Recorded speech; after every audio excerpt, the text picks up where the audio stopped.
Tutu.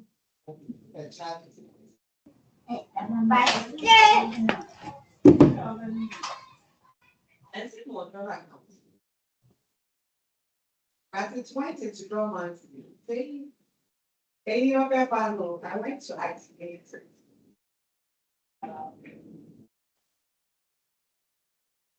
Number one, I don't touch it. And it's because I needed the additional trip one time for me. Some people from our pay off. Yeah, for one.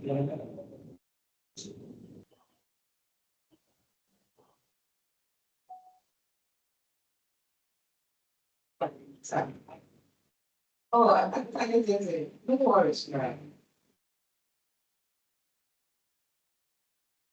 Anytime it's a time,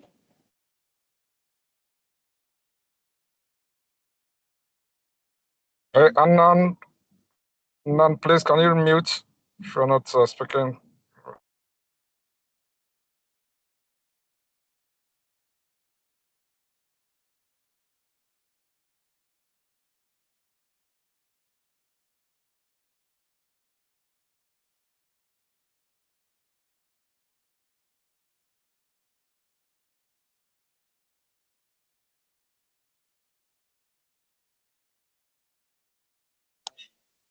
Hello, good evening, online participants. You're welcome to today's chapter meeting. We'll start shortly. We apologize for the wait in the lobby. Please bear with us. Thank you. Please keep an eye for the PDU link, which will be posted in the chat box during the meeting. Kindly fill it with your details so we can upload PDUs for you for your various certifications. Thank you very much. Please, if you're able to hear me, please, can I see a thumbs up? Thank you.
Good evening, ladies and gentlemen. Welcome to the August chapter meeting for PMI Ghana Chapter. It is lovely to see you all, especially those who were at the conference at Rock City, and those who weren't. It's lovely to see you as well, the new faces. So I'd like to take a volunteer to do the opening prayer before we get into the main reason why we're here today. So if someone could kindly volunteer to give us the opening prayer.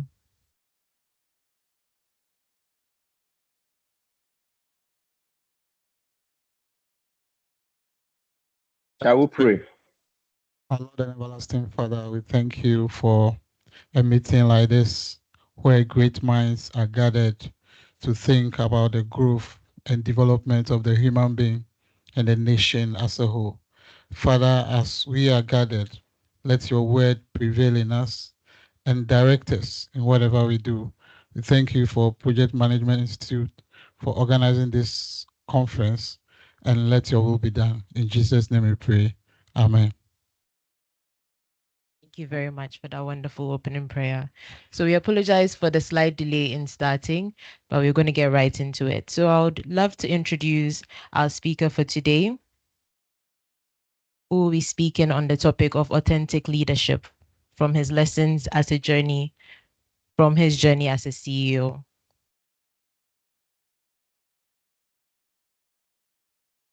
Mr. Prince Kofi AMOABENG is the founder of PK AMOABENG Leadership Foundation and UT Holdings, which include UT Bank.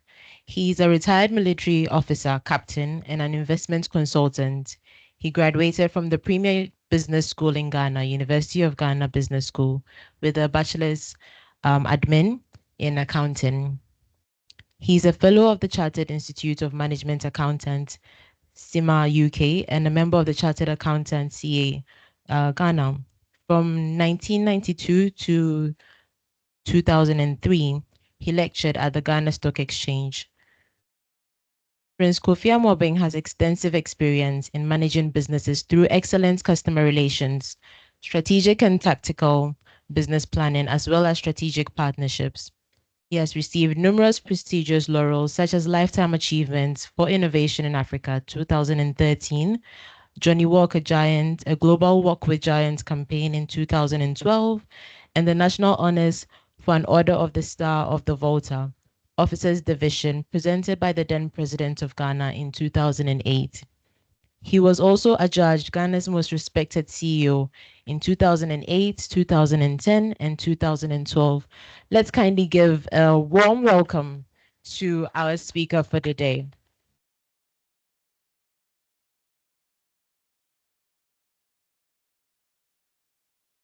Thank you very much, and good evening to all of you. I'm very happy to be here. This is the second time I'm coming to meet your group. It means that the first time I didn't do badly, so you want me here again. This time, I even feel a bit more gratitude to you, because it's as if you don't care that I'm in court, being charged with all sort of things. And I look at the topic for today is authentic leadership. For somebody in court, for being a leader of a group and a bank, I think it shows that there are a lot of you who believe in what we did, and therefore want to hear more about us. And I feel good about it. And thank you very, very much for inviting me to be here.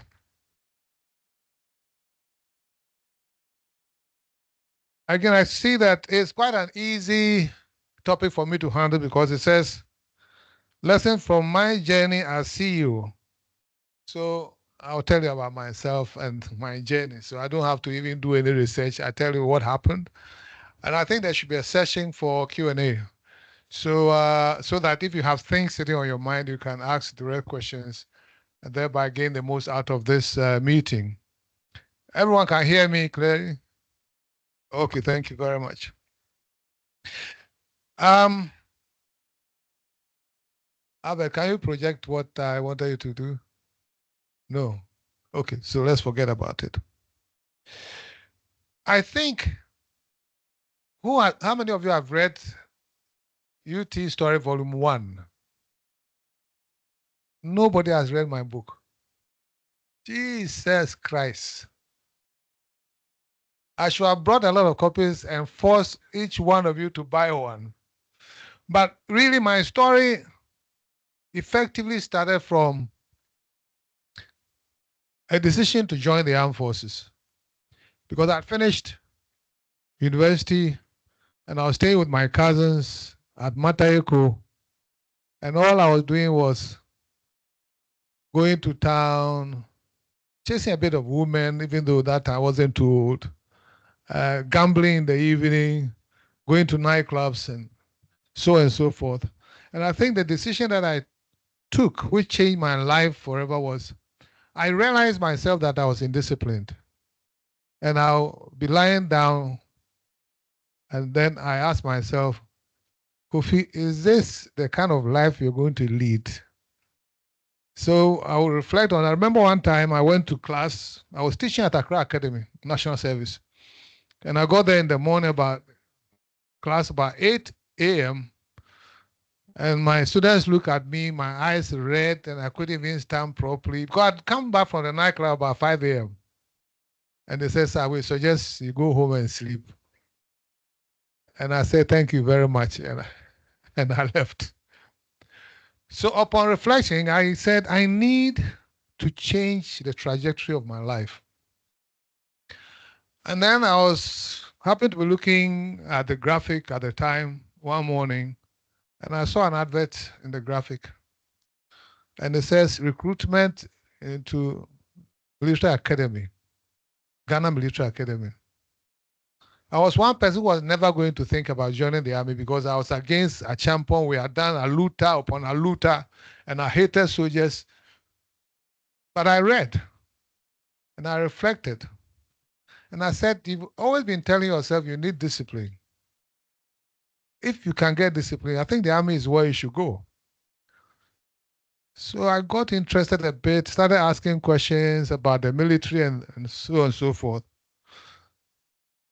And one thing which convinced me was that I was told that if you went through the training and you passed out, as a military officer, you get a salary, you get 3 square meals a day, you have uniforms supplied to you, you have a room which is furnished by the government. I said, that's all I need. It wasn't about going to serve my country and risking, no. Because even if I can't let my pay last a whole month, I will be fed. And I will have a room and it's furnished. So what else? So I took a decision that I would join the army. And then I also heard that I could serve short service for 5 years and leave if I didn't want to stay. So I packed my things and joined the army. The rest you can find in my book 1. But I've started from there because that is what shaped not just my life, but my leadership traits. I still believe the best form of leadership will be found in the army, where you have complete, or what we call the absolute line management or line kind of leadership, because you are responsible for everything that concerns your subordinate.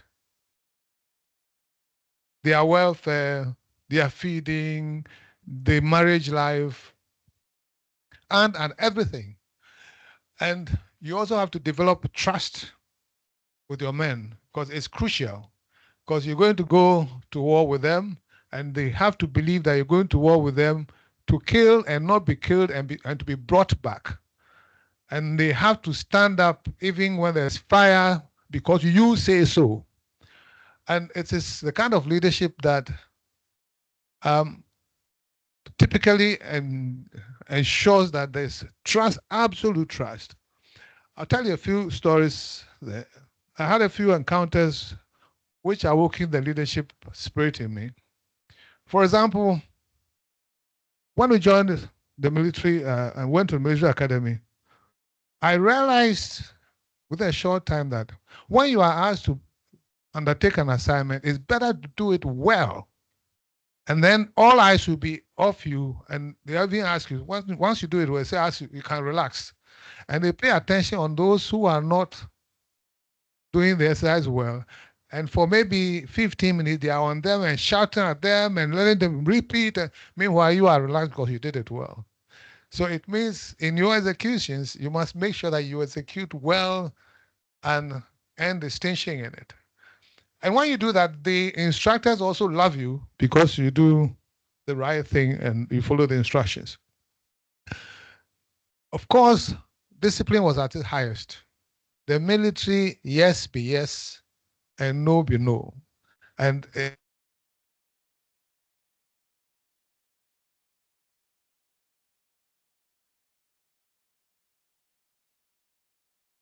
maybe no. And for me, it was also very strange, but I tried to understand it. Because for no reason, you get to military academy and you are running all over the place. You are not supposed to walk.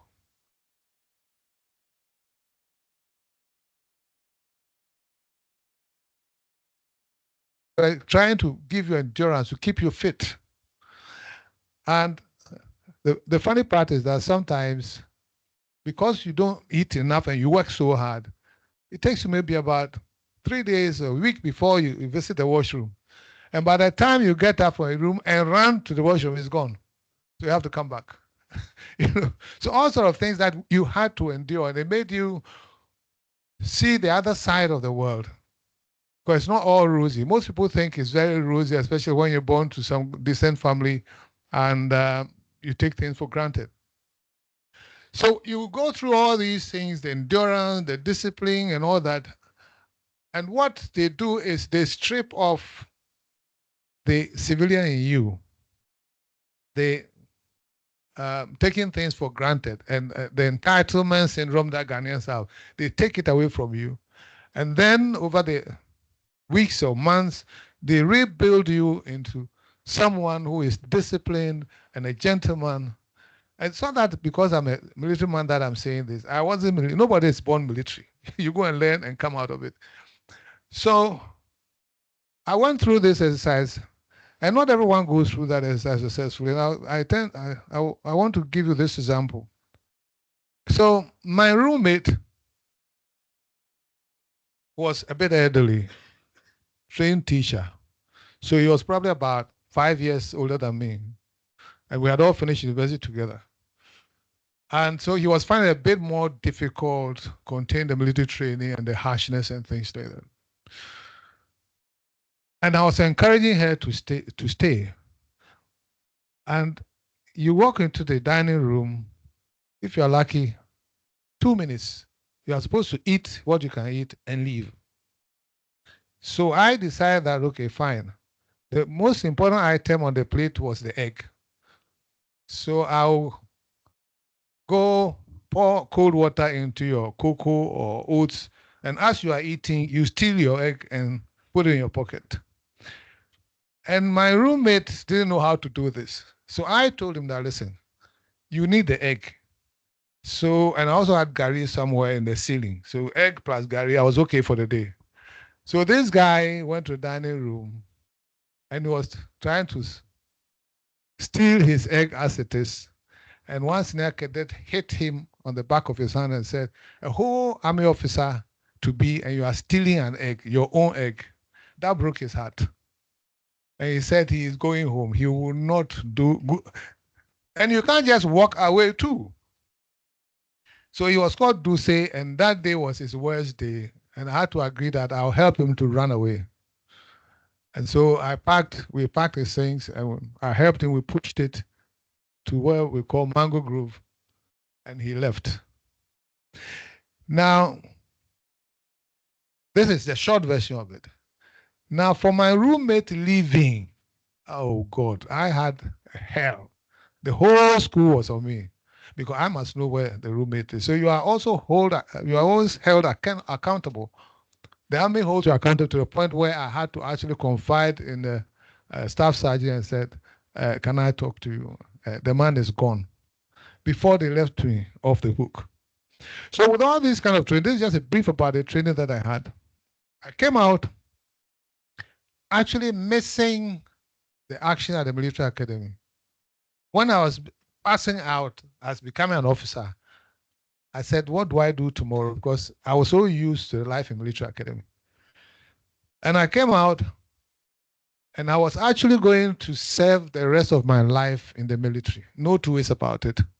To the point where we have what we call Sam Brown with a belt. I said, give me a big one that I can grow into. Me, I'm not living here.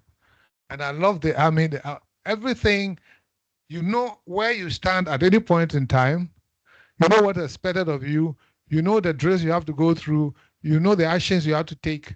You know your responsibilities. Everything well cut out. So I came out. As I said, I don't want to do anything but be an army officer. And immediately I started learning a few things. As I said, you are completely responsible for your subordinates in everything. And one vivid example is, so I passed out in 1975. I was 23 years old. That gives you an idea how old I am. If you think I'm a young man, you lie. I'm young only in body, but on my passport, a lot of years will be found there. So at the age of 23, I was given a platoon to command. And it meant I had to be responsible for everyone in that platoon in everything. So when they are training, I had to be there. When they're on the parade ground, I have to be there to see the drill. I have to actually make sure that I inspect and go around and make sure the food they are eating is okay and that the service is right. Then one day, this 40-year-old sergeant of mine came to me in the morning and saluted. I said, sir, I have a problem, sir. I said, okay, what problem? Yes. And he said, his wife wants to leave him. And I'm saying, what kind of problem is this? But I knew I was quiet. I said, yes. What did you do? He said, well, I went to town, I drank a little bit, and no women with their mouth, they talked, and then before I realized, my hand touched the cheek. And so she has packed, and as I was coming, she says, I won't come and find her at home. She's going back to her mother. 23-year-old boy, I just took a walk to my immediate boss, who was the officer commanding the company. And I said, sir, I'm hearing this funny complaint, and narrated everything to you. I said, it's your problem. I said, oh, me girlfriend, I don't know how to handle it. Then you, 40-year-old with children and a wife.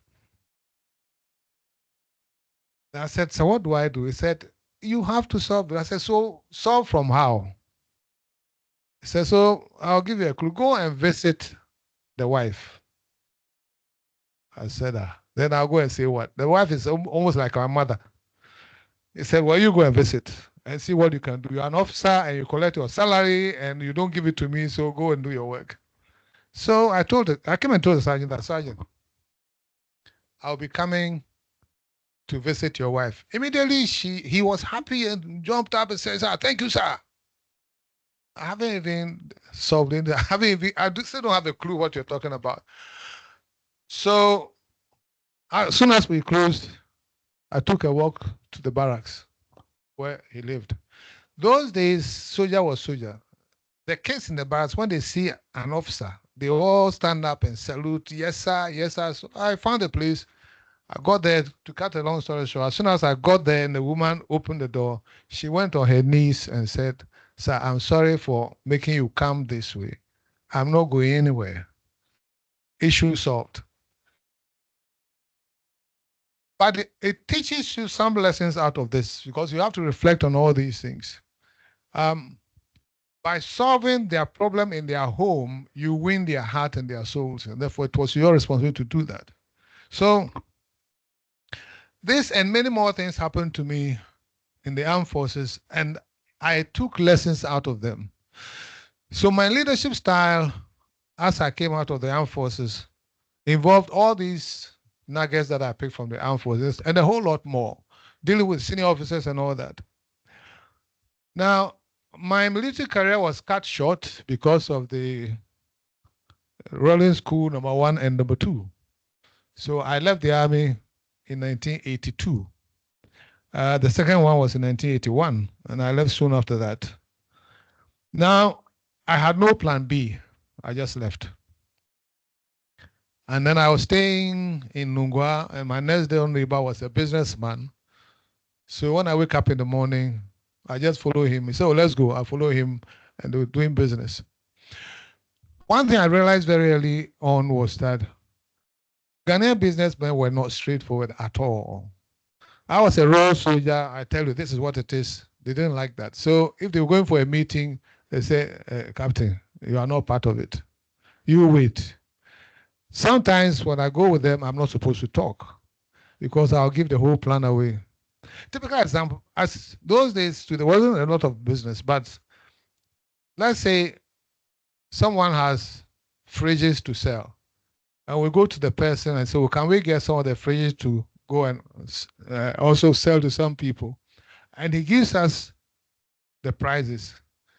When me and my partners go to try to sell, the story they will give is that, oh, I have 2 containers of fridges at the port. And I'm thinking, the fridges somebody wants to give us more to sell. How can we have 2 containers at the port? And we jumped from one business to the other. First, we started from buy and sell. Then we went into timber business. Then we did air conditioning business. Then we did importation business, importing wines and ceramics and kinds of that. At some point in time, we're importing matches. I was a electrical contractor, even though I had not done any electrical job. I was a civil engineer of some sort, taking contracts to do some side things on the road. Anything which brought money, I would do. I was importing air conditioners. I was doing almost anything. Then later on, I went into oil business. And I was representing Elf Aquitaine of France. Then later on, I came to run the petrol station. The petrol station, the Total at Osu, from 1992 to 1996, I was the station dealer. And I did almost everything. Now, what I would say about that, I learned a lot from the mentality of Ghanaians, especially Ghanaian businessmen or Africans generally. And so when I finally started Unique Trust Financial Service, I had earned the stripes, so to speak. Now, what made me start Unique Trust Financial Services was that anytime I went to the banks, they will fail me. They will not give you the amount you want. Either they will wait and the business is gone, and then they call you that they want to help you, and I tell them I don't need it because the business is gone. And a few occasions too, they will call you and tell you that, oh, we can only give you so much, which is not enough, and I'll tell them I don't want it. And people will ask me, take it. I say, for what? Because if I take it, I'm going to just blow the money, and then I'll be owing perpetually.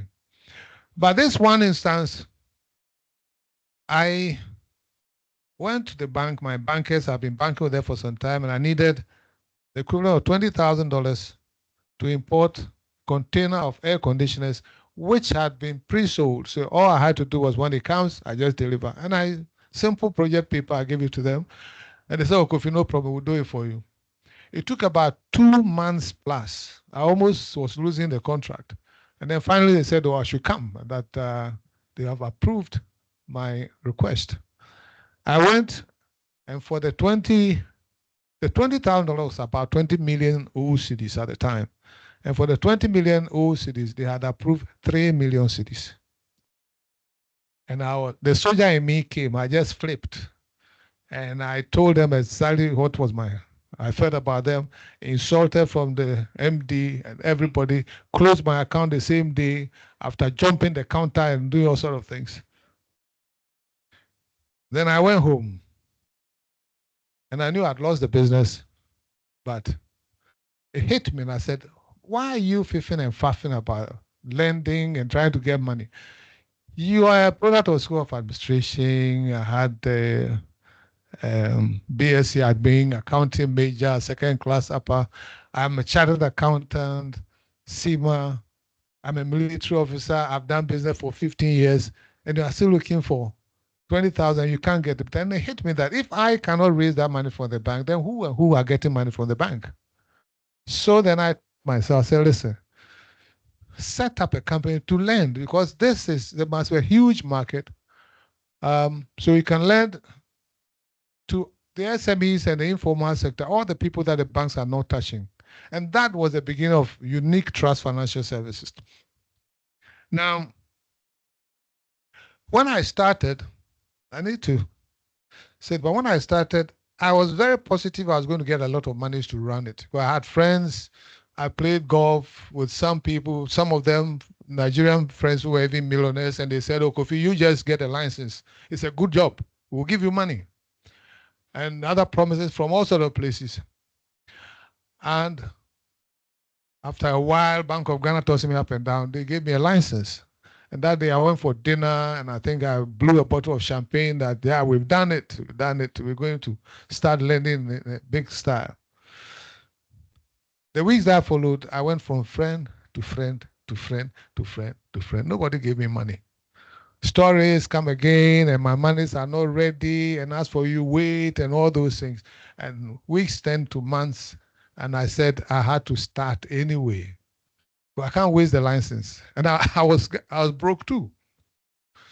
So finally, I had to set up, and I had to set up in a friend's office. I had a communication center, and I said, listen, you are not making money, so let's convert this and use it as an office for Unique Trust. And that's how we started. It was just me, myself, and 3 other staff. One was my driver, one was accounts clerk, and the other was, call me anything. They had no qualification. So the question is, how do I work with these people? Nobody's going to assist me, but it was okay. We had one table, a few chairs, no curtains, no toilet.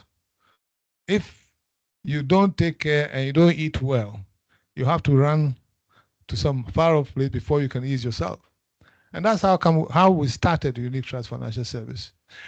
So the issue is, what are the factors or the elements that we deployed or made us successful?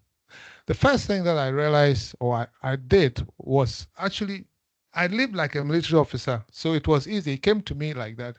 The 3 people who were with me, I was quite transparent with them. We sat around the table. If we had a client, we all interviewed the client. I say, you may have something that I don't know, or you have a question that you can ask. And we ate together. And I was also concerned about them. If one person is not coming to work, you can trust that I'll drive all the way to go and look for him. And this is coming, if you can relate, the military training that I had was coming into play. I had really love and care for the staff. And I shared the information with them on a daily basis, actually as and when it was happening. And they also reciprocated, because they realized I was there for them. So one thing that what I'm trying to say is that in any institution, what is most important is the culture that you create. The culture meaning the values that you people exhibit. And certainly they are all looking up to you. And therefore you must lead by example. If you put a policy in place, and you know it must be a policy that you are going to follow, otherwise don't put it in place. And when you start a business, as I did, you are the law, but be sure you don't go contrary to what you want in the place. For example, you said that you want honesty. Everyone should speak the truth and be straight with it. Make sure you speak the truth all the time to all of the people.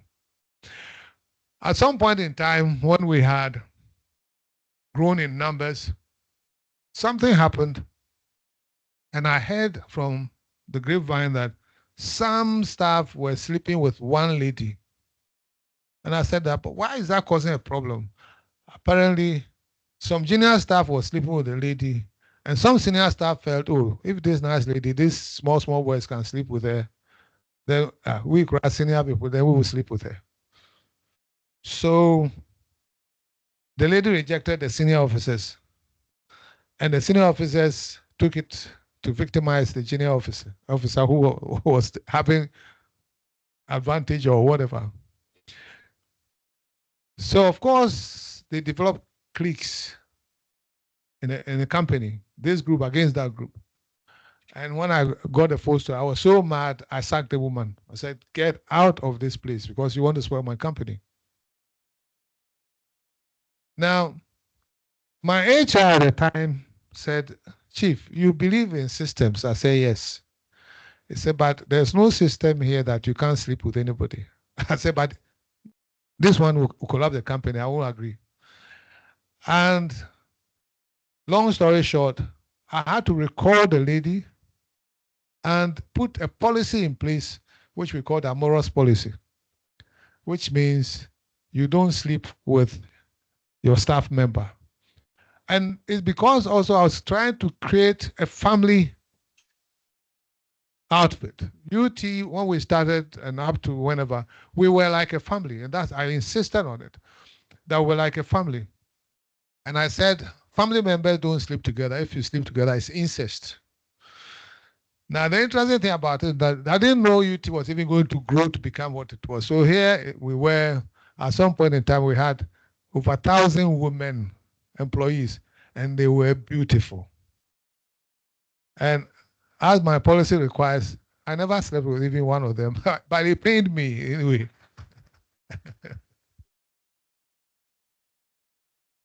So what I'm saying here is the leadership trait, first and foremost, I think, create a culture, and the culture is the value system with which you run the outfit. You've all surely seen strategy or been to strategies and come with the strategy documents. At the very top is you say your vision, and then you say your mission, and then the next thing is values. The values is how you have to live as a people to ensure that you can carry out your mission and realize your vision. And it is so important, because if you get the values wrong, as in if you get the culture wrong, you might as well forget about your mission and your vision. So it's very important. The only way to get it right is to develop trust. The kind of trust that I'm talking about, as in the military way of being responsible, you the leader, being responsible to generate the trust by caring for your people and being there for them at all times. And we take it for granted. Normally when you are appointed as the big man, you are the big man, and therefore when you're even coming to the office, people should run away. I know some offices where, I know one office where the CEO had one lift that goes to the executive floor. Even when he's traveled, it's dedicated to executive floor. And then the others had 2 lifts. Everybody else had to join the other 2 lifts. With me at duty, interesting that when it comes to lifts, when I'm coming on the lift, the girls are coming to hug me and chase me into the lift. But it is me, and it is the kind of leadership that I had. Treating everybody the same and respecting everybody. So important in every leadership trait, you must have respect for everybody. I'll repeat that. You must have respect for everybody. And the way to respect everybody is put systems in place and apply those systems equally to everybody. If you say, for example, you need this qualification, this number of years to get to this position, it is not to be abused. Your chief cannot come and let you do a shortcut.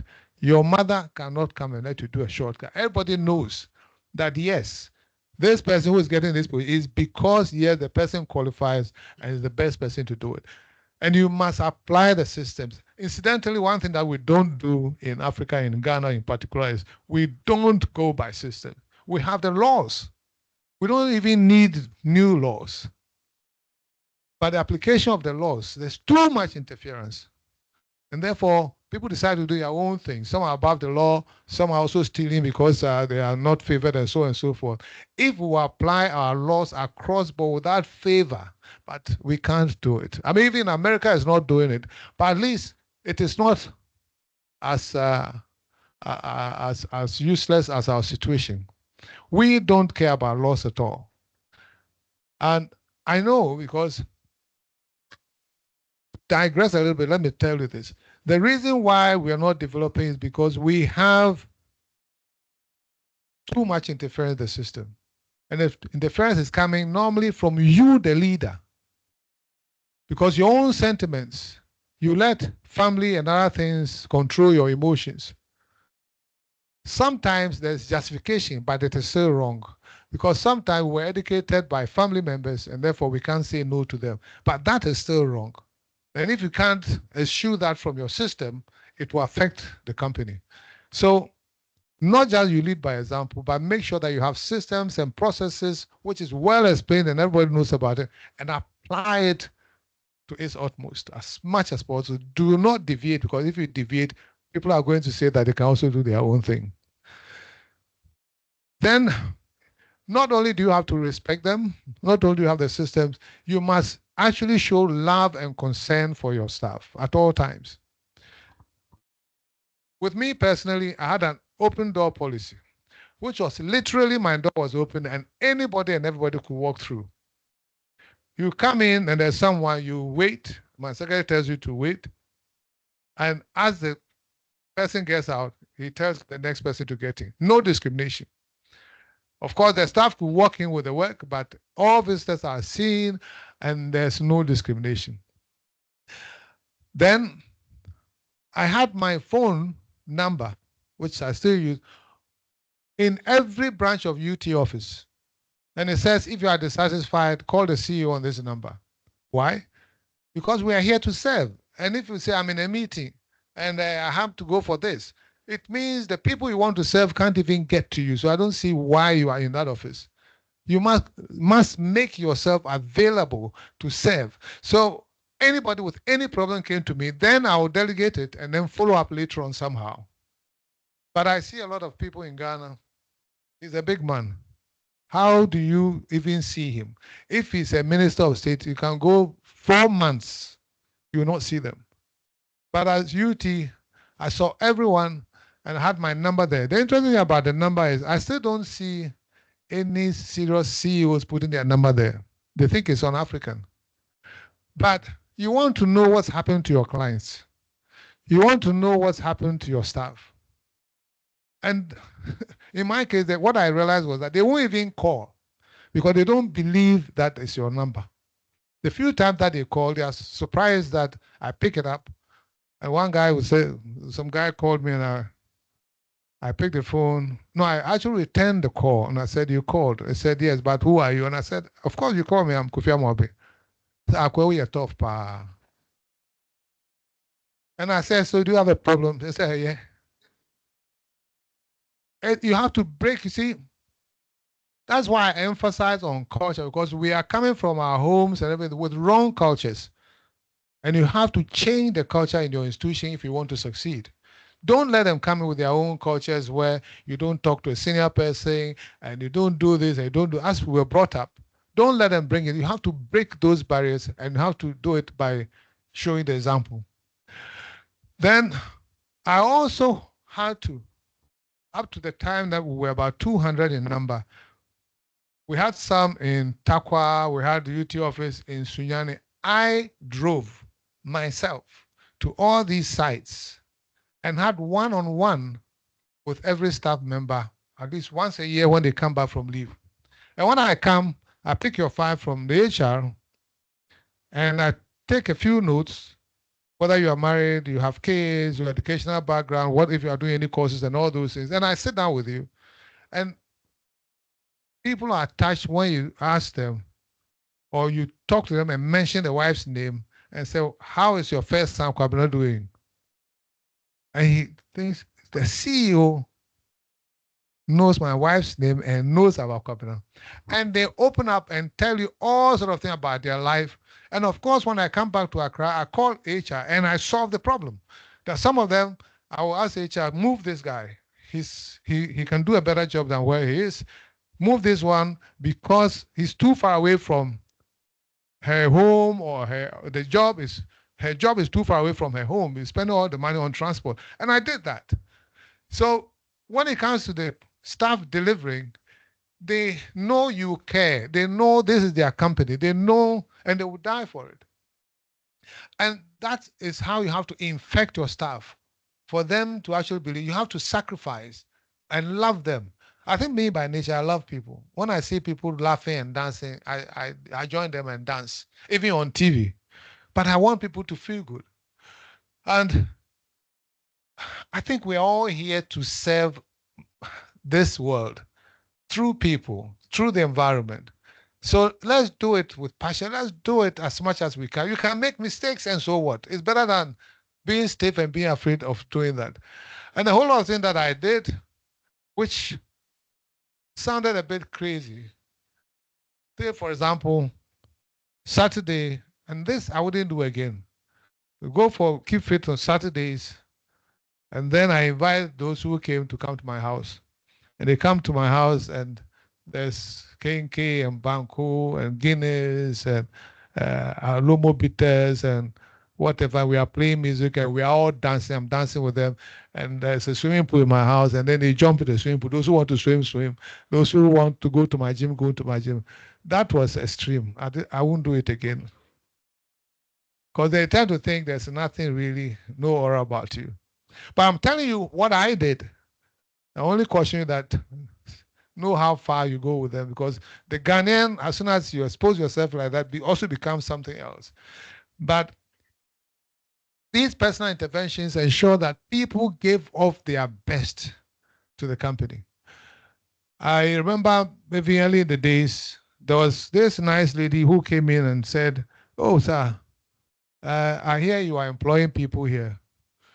And I looked at her. We were just about maybe 10 at the time. We didn't have a receptionist. I said, "Oh, you are pretty. Go and sit there. You are a receptionist." That's how I used to recruit. And this lady attended our meetings every Monday morning about clients and this. And we also would talk about who were defaulting and so on and so forth. To know the extent to which the staff were really involved in the company and gave it their best, this lady met one defaulting client in Makola and got a policeman to arrest the guy. Receptionist. So you see the result of when you get them involved and you care for them, they know the company is theirs, and you let them feel that it is theirs. In actual fact, I always say that when you are working, typical staff, your first family is the company. It's not your husband and children. It's not your wife and children. No. Because you spend the best part of your life at work. Right? So if you are not feeling good at work, then your life is being wasted. And therefore, because you wake up Monday to Friday, some people wake up by 4 because of where they live. And they struggle to get to this company, their company. And stay in the company till about 5 and then get home, some people 8 p.m. You are living in the company. That's where you live. Plus, that company gives you the means to raise your family anyway. So really, really, as far as I'm concerned, your first family is the company. And you should let the staff feel that way. The company should be there to give them entertainment, to give them the salary, to give them the joy, that they wake up in the morning and they are happy that they are up and they are going to work and they're going to meet their friend, to deliver service and go and change this client and go and do this and go and do this project together. That is how they should feel. And I remember I used to tell my staff when they're coming on board, I tell them that the day you wake up in the morning and you say, "Yeah, tell me, I'll give you another job or you have to leave." You should wake up feeling good about where you're going and where you're going to spend your day. And that's what jobs are supposed to be for people, because that is where we spend our lives. Now, another thing you have to do consistently with your company is always have strategic sessions. You should know where you're going or where you want to go. And it should be very clear to all the staff. The surest way of doing it is do the strategy session with all the staff if the size will allow it. At UT, our initial strategy sessions, every staff member was there. one was too big, we'll take the managers plus every department, every level. We had level A to H or something. Every level will have some people representing. It's just to say that every level is important. So there will be a messenger, there will be a receptionist, or maybe a receptionist, depending on whatever. There will be lower staff, there will be middle staff, and we'll make sure that they are all represented. It is to first show that they are all respected, but also you'll be surprised that some critical information or contributions will come from where you don't expect. Take my line of business of lending. The clients were seen more by the receptionists than even the managers. And they could listen to the discussions and see the demeanor of these clients as and when they go. And therefore, the clients could give us feedback on how the clients felt. The receptionists could give us feedback on how the clients felt all the time. Now, when you've included them in the strategy session, whatever you discuss, they feel that, yes, this is what we agreed on, and they own it. Instead of all new managers going and they come with a strategy session, they want to implement, some of them will just put it in the drawer, it doesn't happen. Or some will try to demand that the junior staff also contribute. Make sure that they are part of it. Every session of the company should be a part of the strategy session. So when you say that we want to be here in 3 years' time, it is their collective decision. And it makes them own the strategy session or the derivatives from the strategy session. Don't just go strategy session and say, this is where we're going, therefore do it. Do it with the whole staff. And make sure you court their contribution. You put them in groups, you share the job and everything, and come out with what you want to achieve. And also how you want to do it. And certainly the values that will take you there for you to be able to do it. And share responsibilities across board. Not just managers doing things, because then it's like normal operations, managers giving instruction, but share. A receptionist can be on the same committee or same group with the manager, and together they are trying to achieve some of the KPIs that you set yourself. It is a continuous process, and you have to encourage teamwork at all times. It's not about, what I find in most companies is, this is my schedule and nobody comes near. No. It should be a session of the job meant for the whole company. And the beauty of it is when you've done these strategy sessions and integrated them and been transparent and everything, and they know that the CEO doesn't keep things to himself or the MD doesn't keep things to himself, they start sharing the job. And the beauty is that if a client walks into your company, say he's looking for Kwabra, and Kwabra is not there, the next person, maybe Amma, will say that, oh, Kwabra, wait. Give me 2 minutes. They can't find Kwabra. Somebody can say, he's not here, but we can help you. What is it? That is the sign you should be looking for. Not, where's Kwabra? Okay, sit. We'll look for him. And then they're sitting for about 15, 20 minutes. That is the wrong company. Everyone considers every other's business their business. You have one business. And it's quite important that you keep this atmosphere. Don't let people work in silos. Do not let people work in silos. That is why we make people go on leave anyway, because we don't want them to keep a job to themselves. So don't allow them to work in silos. Anybody at all can pick up the other person. Sometimes they pick it up and they think they can't do it. They go to their bosses and say, this is what needs to be done. There's someone waiting for it. And whilst I talk about that, I must say, one of the annoying things which I want to talk about is nobody wants their time to be wasted. So at UT, what I did was, if you are handling a client and you are having a problem dealing or solving the problem, I say every 10 minutes maximum, make sure that you let the client know that you're dealing with it. Because sometimes the client is waiting and then the person was supposed to solve the problem is on their phone and chatting maybe somewhere else in the office and laughing and things like that. The client gets mad. even though maybe what she's doing, she's working on it and waiting for something.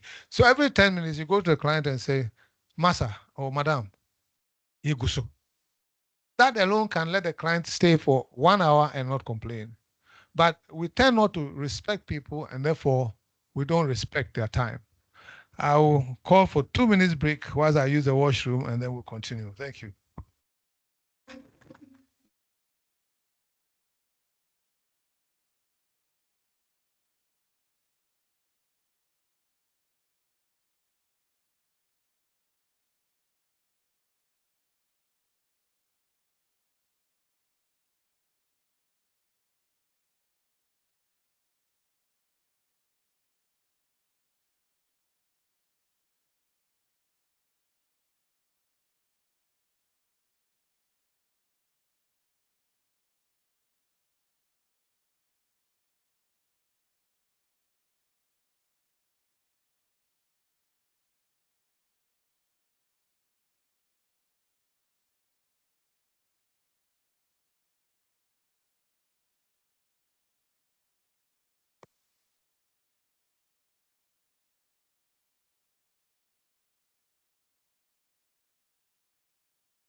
Right. So whilst we are on this break, please know that there is some water at the back of the auditorium in case anyone wants some. Also, we've got quite a number of people in the auditorium today, some faces that you may know, others that you may not know. So say hi to someone, introduce yourself, get to know someone whilst you're here.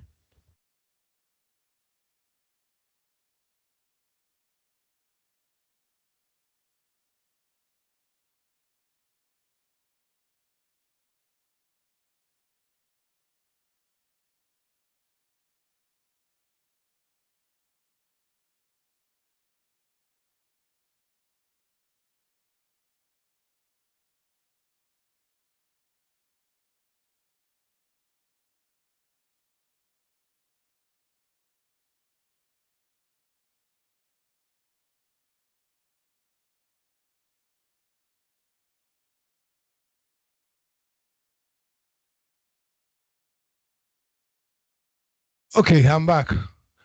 And when you ask permission to go and use the washroom, people are timing you to see how long you stay there. Anyway, now I want to talk about some aspect of our lives before I get back to tell you about how we grew the company to what it became. And it's this: every human being or every living thing, if you like, is looking for two things. It's not difficult to forget. Two things, and the two are more or less the same. Every human being is trying to save time. Why we do that is we want to achieve so much and do so much with our life, and we know our life is limited. So in our DNA, you see people trying to save time all the time. Anything that saves time, we love. So in designing products, in dealing with stuff and dealing with people and everything, make sure you do not waste their time and make sure you save them time. The reason why the phone is like the most popular product, everybody has one, is because it saves you time. And even though people are not aware, how many of you, for example, know have bothered to know how many seconds there are in 70 years? Because they say we live 70 years. Anyone who knows how many seconds there are in 70 years, roughly? Project management. You haven't bothered, but that's all we have. All we have in this world is time. When you die, it means your time is finished. If you are not born, it means you have no time here. So time defines us. You must be concerned about your time and how you use it. But you can check. You can take your calculator and do your times 365 times 24 times 60. It's roughly about 2.2 billion only. Dangote has more dollars than the seconds you have in this world. But the important thing I want to stress that every human being wants to save time, and they do not want their time wasted. In actual fact, if you want to disrespect somebody, you waste their time. So don't do it. If you waste somebody's time, it simply means you don't respect them, because you don't respect their life, their time. Now, this should guide you in how you deal with your staff and how you deal with your clients and how you design your product and how you go about your product and everything. That is why I have a lot of respect for you guys, because project management is all about managing the time and delivery of projects. Now, the other thing that people want is quality time. Every human being wants two things: to save time and to have quality time. Now, quality time depends on the individual, but normally you show respect, they feel, yeah, they feel good about it. They have good health, they're having quality time. You show them love, as in even relationship, they're having quality time. Relaxation gives people quality time. It depends on the individual.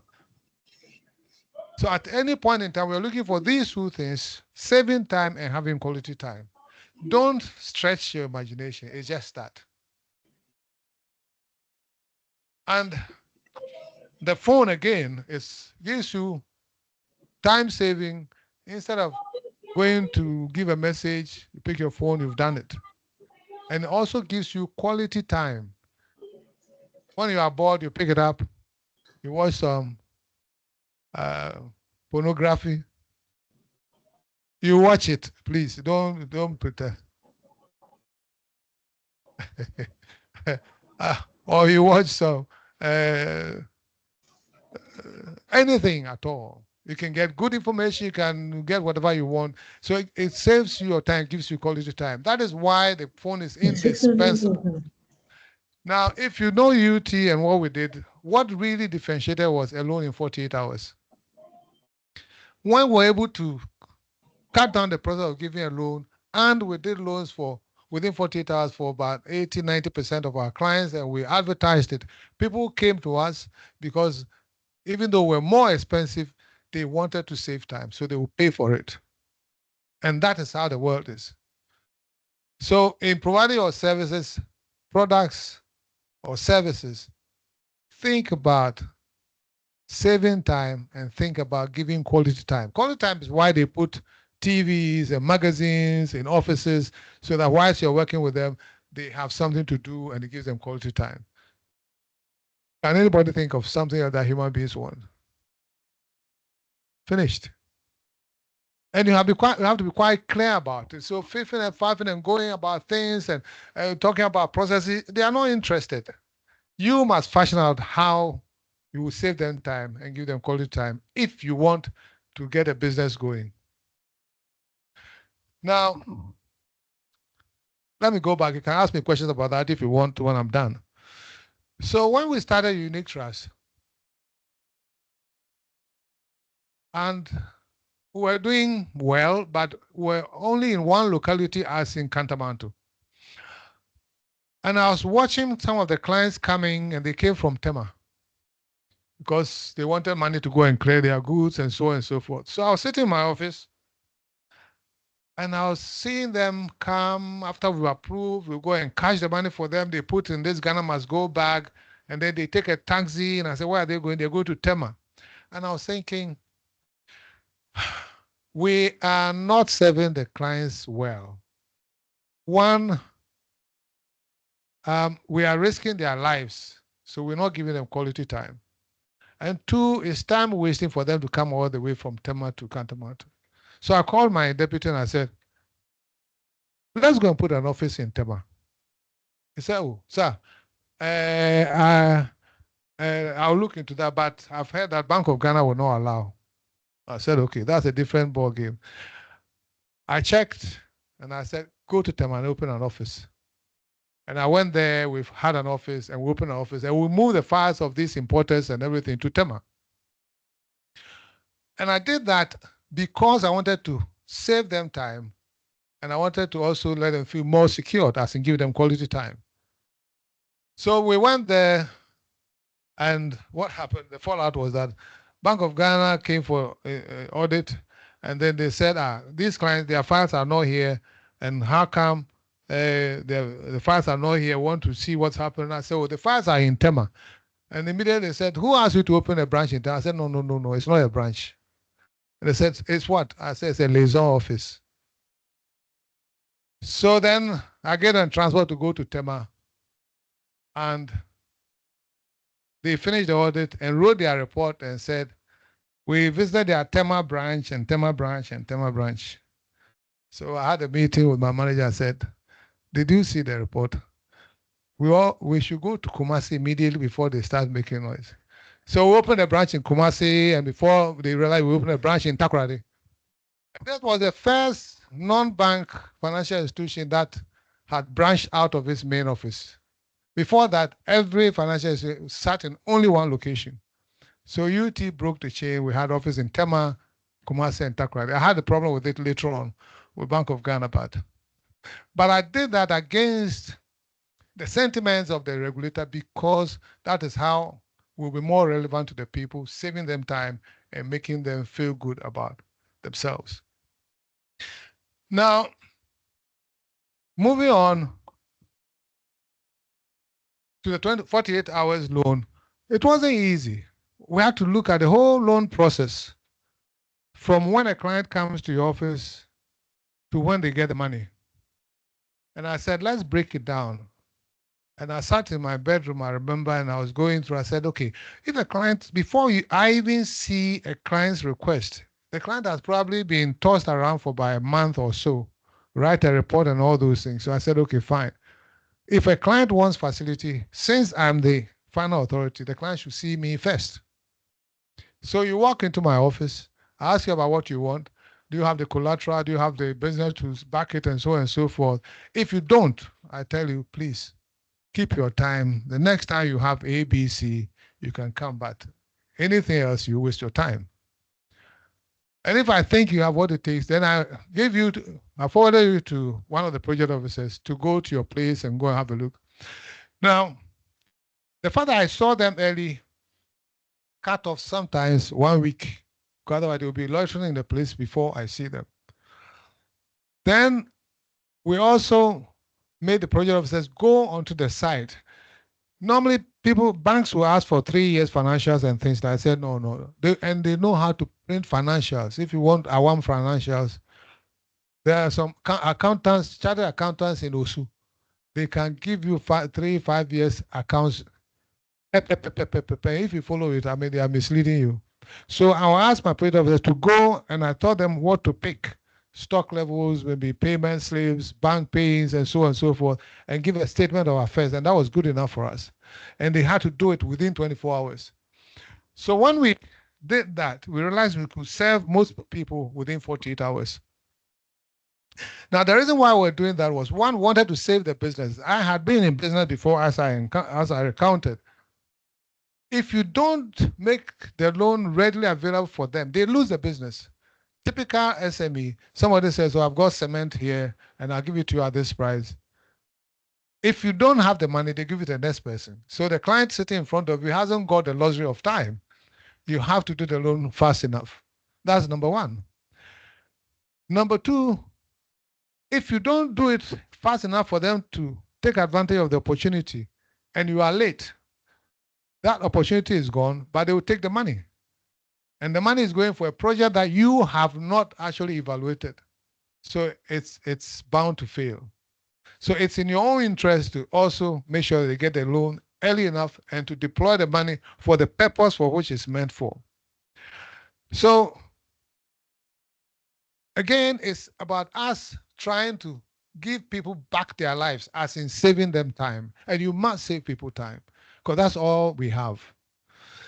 Now, what happened was, when it comes to valuation of the collateral, you go to property valuer, and it takes them maybe 2 weeks to take photographs and give you a bound copy. And we ask the question, we are not here to take the collateral. We are not really interested in the collaterals. We are actually using the collateral only to guarantee the loan. So we need only a valuation, raw valuation, as if it covers the amount we're giving.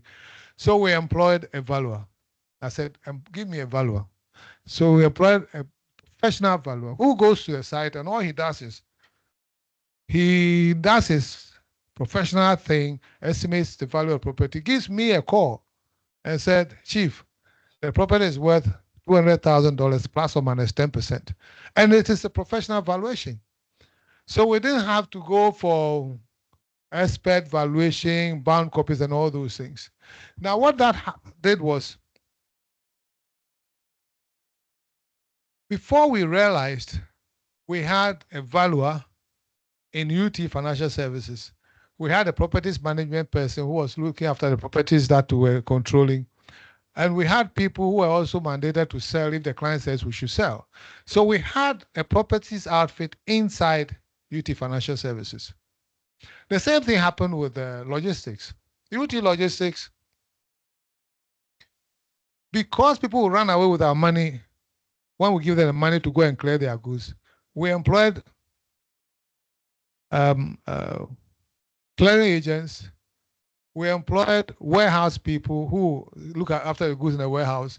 We employed somebody who was doing collateral management. As you are paying, they are releasing the goods to you. And we had even freight forwarder who would send the goods to you. So we also had within UT Financial Service a logistics outfit, complete logistics outfit. Now, people ask the question, how come you were doing financial service and then you were into logistics and you were into properties and you went to this, and people try to copy it. What I find which is very interesting and absurd is somebody is doing financial service, then he goes into mining, then he goes into real estate. Then you don't know what you're doing. In our case, the growth was organic. These companies that we had were supporting the financing. The logistics was supporting the financing and actually came out of the financing. The properties was also supporting the financing and came out of this financing. The one company that I formed off the cuff but made a lot of sense is I had come here, Alisa here.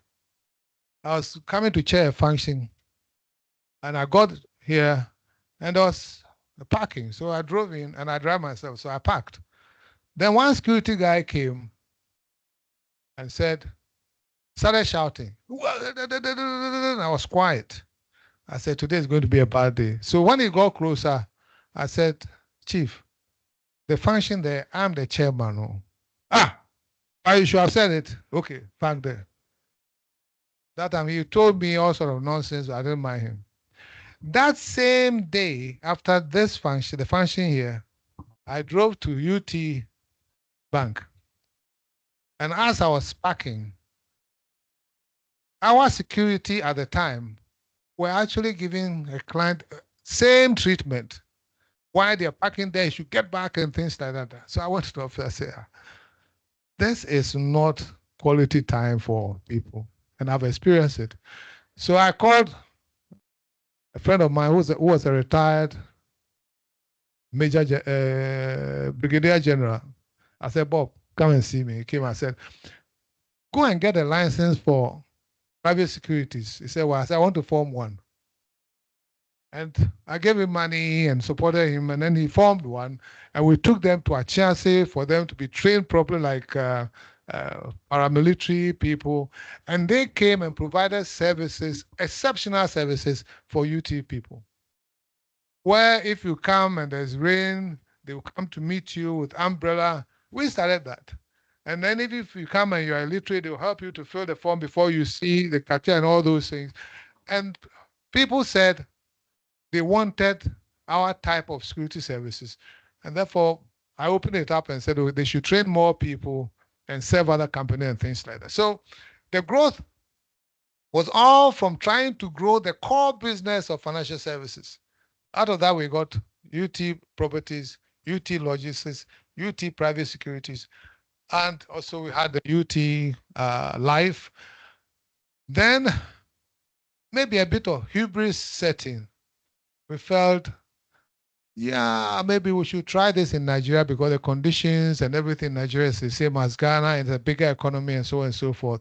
So we ventured into Nigeria, made some mistakes, but as I speak, youth in Nigeria is still there, but as the soldiers will say, it's walking wounded. It means it's walking, but assemble. And then we also had some South Africans, consumer cooperative, come all the way from South Africa, that they have followed the UT story. And there's no black-owned bank in South Africa. And they think they wanted to use our model to form a bank in South Africa. I think that one, it was more Pan-Africanism in me or something. So we listened to them and we followed them to South Africa to go and see their setup and things like that. And we actually agreed and we moved monies from here to South Africa as their partners. Because I'd learned from Nigeria that certainly for us to go to any place, we must have partners. Unfortunately, when we got there, they went into so many problems and therefore the partnership broke down and we were stuck in South Africa with no partner and having all sorts of issues.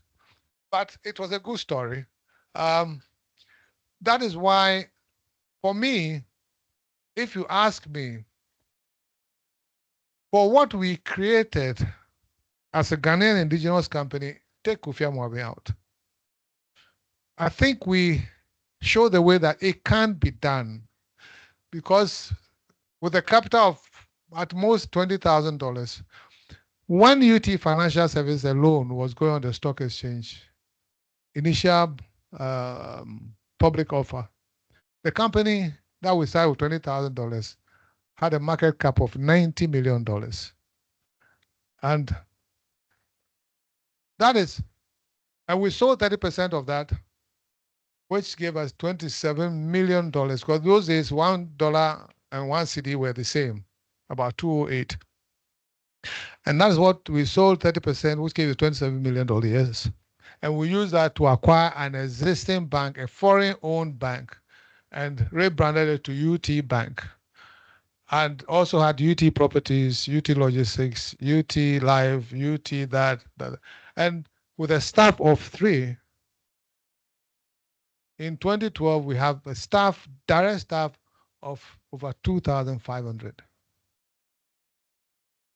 And of course, along the line, we were acknowledged in many circles as my MC talked about. But for me, what really I appreciate is that it's not just that we had recognition, acknowledgements in Ghana. We're invited to Stanford, to show how we did it. We're invited to Oxford. I was the icon for Chartered Institute of Management Accountants.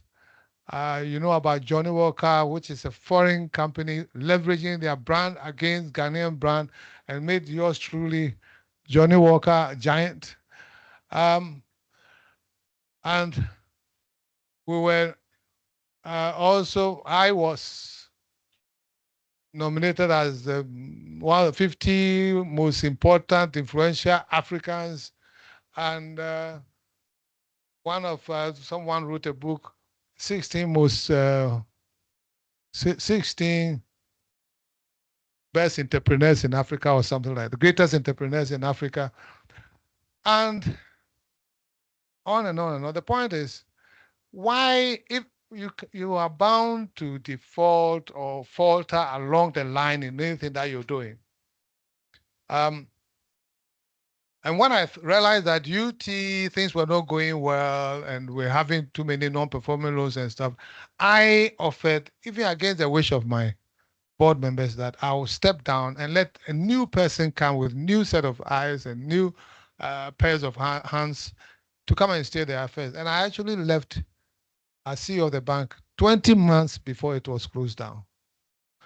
Unfortunately, that action did not happen. But the point is, do you kill a good story, good Ghanaian story? You kill it. And I asked myself, when are we going to get another true Ghanaian story like that to be proud about? When are we going to support our own to become international? When we were going international, it was tough. We made mistakes. And there was no help because it's like that man thinks he knows everything and so on and so forth. Meanwhile, my only crime is that I won't let you use me. And I don't care. I'm thinking about people, not about position, not about whatever. So that is, in a brief, my life journey as a CEO. And I thank you for listening to me. Thank you very much.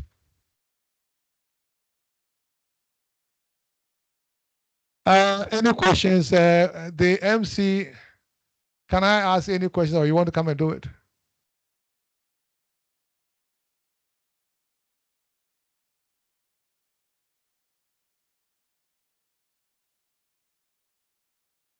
So we will take questions from our in-person audience and those online as well. Okay. Yeah. I didn't know there were some people online. All right. Maybe I've offended someone as usual. So please, if you've got a question, kindly raise your hand and I'll bring the microphone to you. Right. Thank you very much. My name is Alex. It's a wonderful story. I remember you taught me at the stock exchange some years ago.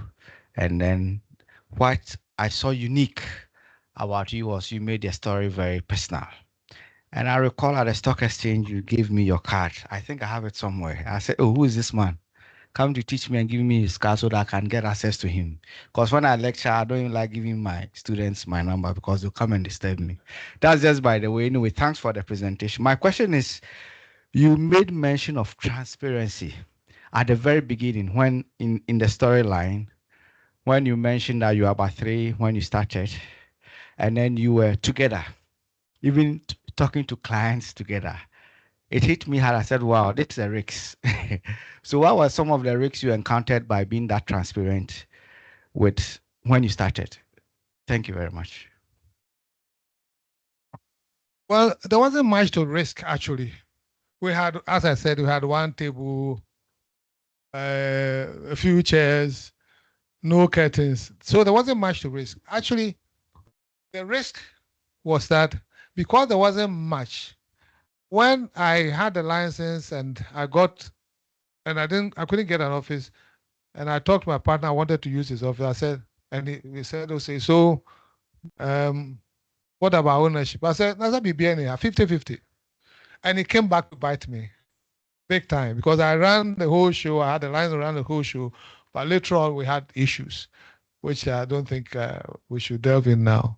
So the major risk was that because there was nothing and I was transparent with everything that I did and I wasn't really possessive and trying to grab things and things like that, the structure was wrong. And my advice to you is that if you should go into business, you, the visionary, should have at least 51%. And there are a lot of ways of doing it, but keep 51% because if you have 51%, if something should go wrong, you have the final vote and therefore you can put it back on track. But if you do 50-50 and there's misunderstanding, and of course, if you do less than 50, the company can be taken out of away from you. But that was a major risk that I took. But in terms of the process and things that we make mistakes, we made a lot of mistakes, but we correct it. I made a mistake, for example, of saying that my family members, they didn't have a job. I don't mind. I don't mind employing anybody, family or whatever. But try to refrain from employing family members if you are not strong like me. Me, if I take you on and you are my father and you cross the line, I will sack you. I can sack you. So what I tell people is that if you are employing somebody, ask yourself, can I sack this person if it goes wrong? If the answer is, I'm not sure, don't hire the person. Because I employed people, friends of employees, my own friends as directors, my family members, brother, cousin, and I had to sack them at some point. It was difficult, but I did, and I incurred the wrath of even some of my family members. But that was it. To tell you something, there was one that my Abusia Penny came after everybody had come. My Abusia Penny came, and I said, Abusia Penny, I was waiting for you. I think I have a solution. She said, yeah. As for me, I know when I come, everything is solved.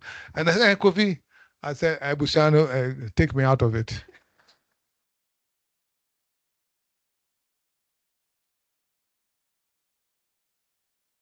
So yeah, a few risks, but the major risk was the structure at that time. When you start a business, the beginning, the structure of the business has to be right. Be very, very careful. Thank you.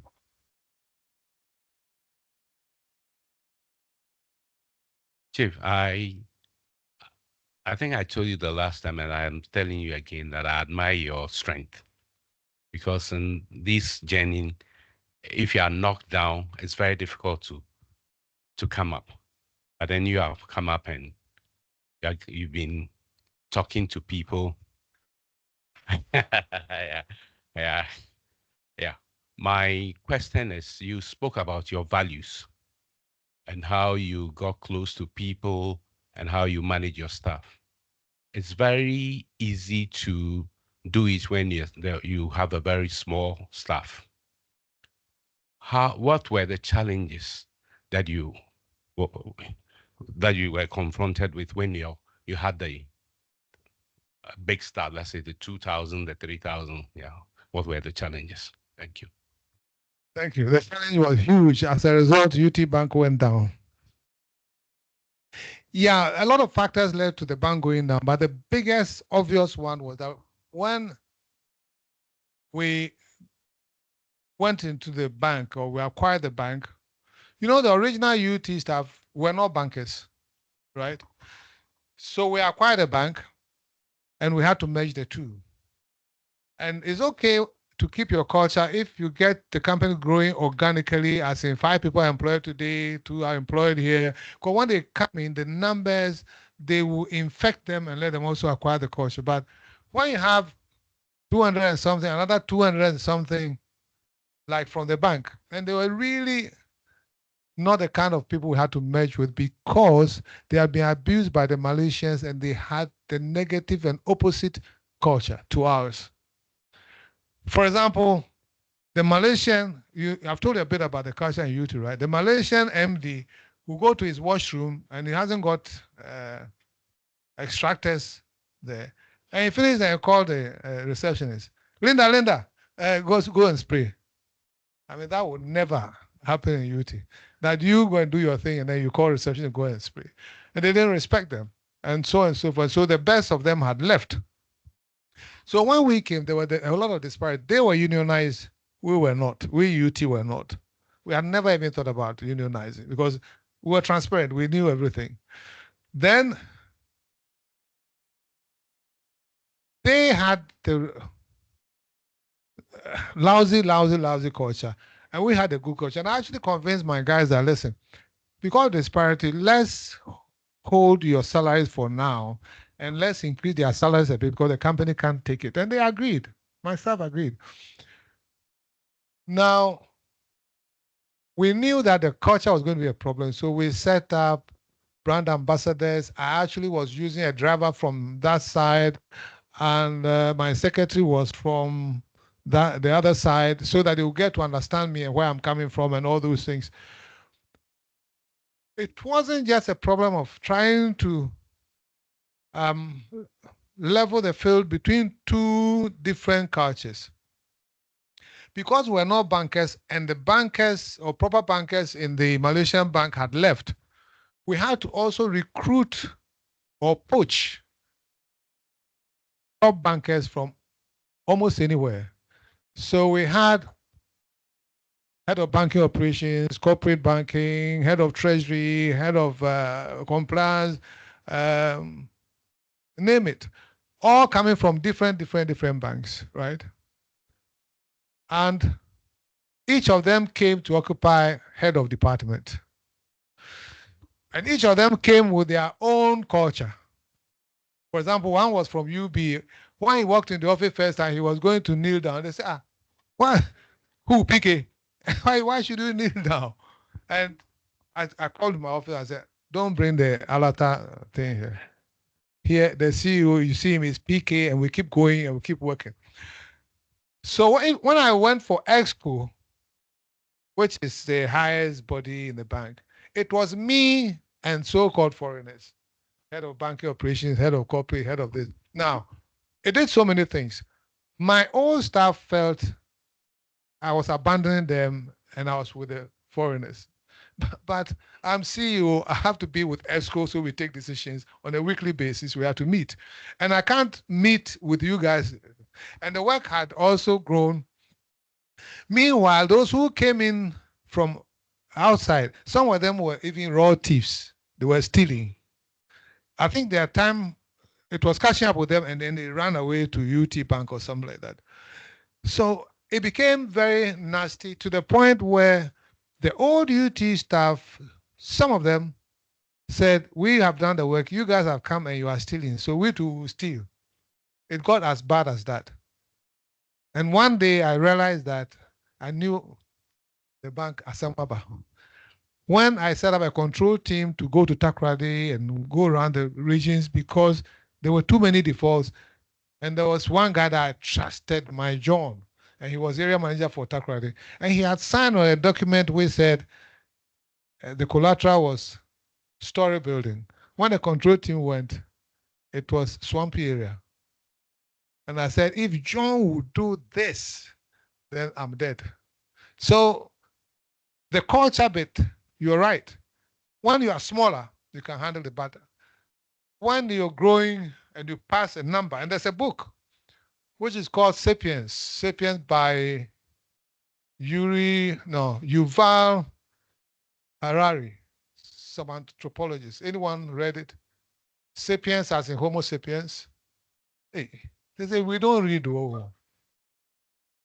So WhatsApp and social media. We've read it too. I've read it. Now that guy says for every human endeavor, when you grow to a number of 150, reinvent yourself. Because human endeavors cannot survive past the figure 150. And UT, we survived past 150 to 200. We should have reinvented ourselves. Not go on like that, say me visiting. I couldn't visit the staff in Takwa and Sunyani anymore. It was not humanly possible. So the culture suffered. And because of the additions and the numbers that diluted it, we lost it in terms of culture. Thank you. We've got quite a number of questions from the online audience. So the first one we have here, Anne-Marie says, great presentation. I can attest to Captain's open door policy. About 8 years ago, I had just read his first book, which he had stated in it. So the day I opened a bank account for my first year group at UT Bank, I went up to his office, introduced myself to him, and I was warmly received. So that's a remark from Anne-Marie. Now, Roland Tego has two questions, and that is, what was your biggest regret or mistake as a CEO, if any?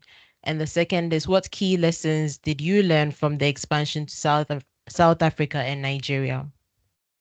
The other question we have here is from Senna, Florence Senna, and she says, thank you. With the benefits of hindsight, what will you have done differently? So we can take these ones. Okay. Sure. So Roland Tego has two questions, and he's asking, what was your biggest regret or mistake as a CEO, if any? And his second question is, pardon? Biggest regret? Yes, as a CEO. That my company went down. Okay. After all the years' work, it went down. But I live with it, but it's a regret. As I told you, I mean, at least for the sake of Ghana, we should have kept such a wonderful Ghanaian company. But we didn't. All right. His next question is, what key lessons did you learn from the expansions to South Africa and Nigeria? It's a lot. So I tell them to buy my books. I'm sure Roland has got that. So Florencena is also saying, thank you. With the benefits of hindsight, what would you have done differently?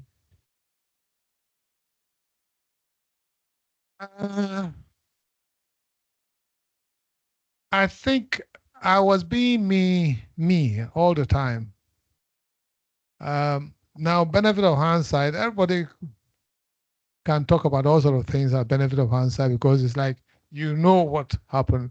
So it's not worth grieving about it. I don't really let the past rule me. I don't care. What has happened has happened. And I don't care too much about the future because what will happen may happen, except that you have benefit of hindsight to make sure it doesn't happen again. I'm a person who lives in the present here. I want to enjoy myself. Important. It is where we can make the changes. All right. So Marjorie Kwanzaa is saying, it's always great to hear from the man behind my first full-time working experience right after national service. He had faith in me and gave me a chance. And for that, I will always be grateful. UT taught me a lot and I still hold them dear. Ubuntu. From Marjorie Kwanzaa. So are there any questions? Okay. He's older.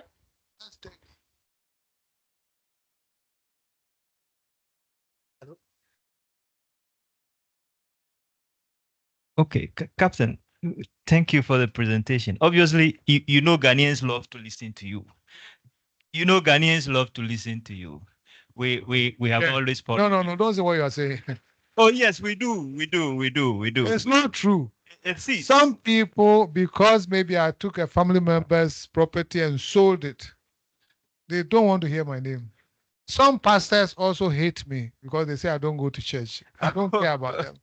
But I do have people, some people, in fact, I'm sure even in this room, there should be one or two. It can't be all like that. And it's not the normal for the world to be like that. So I'm ready for people to hate me. It's okay.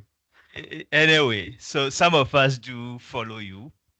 Having listened to your presentation this evening, would it be safe for us to say that growth,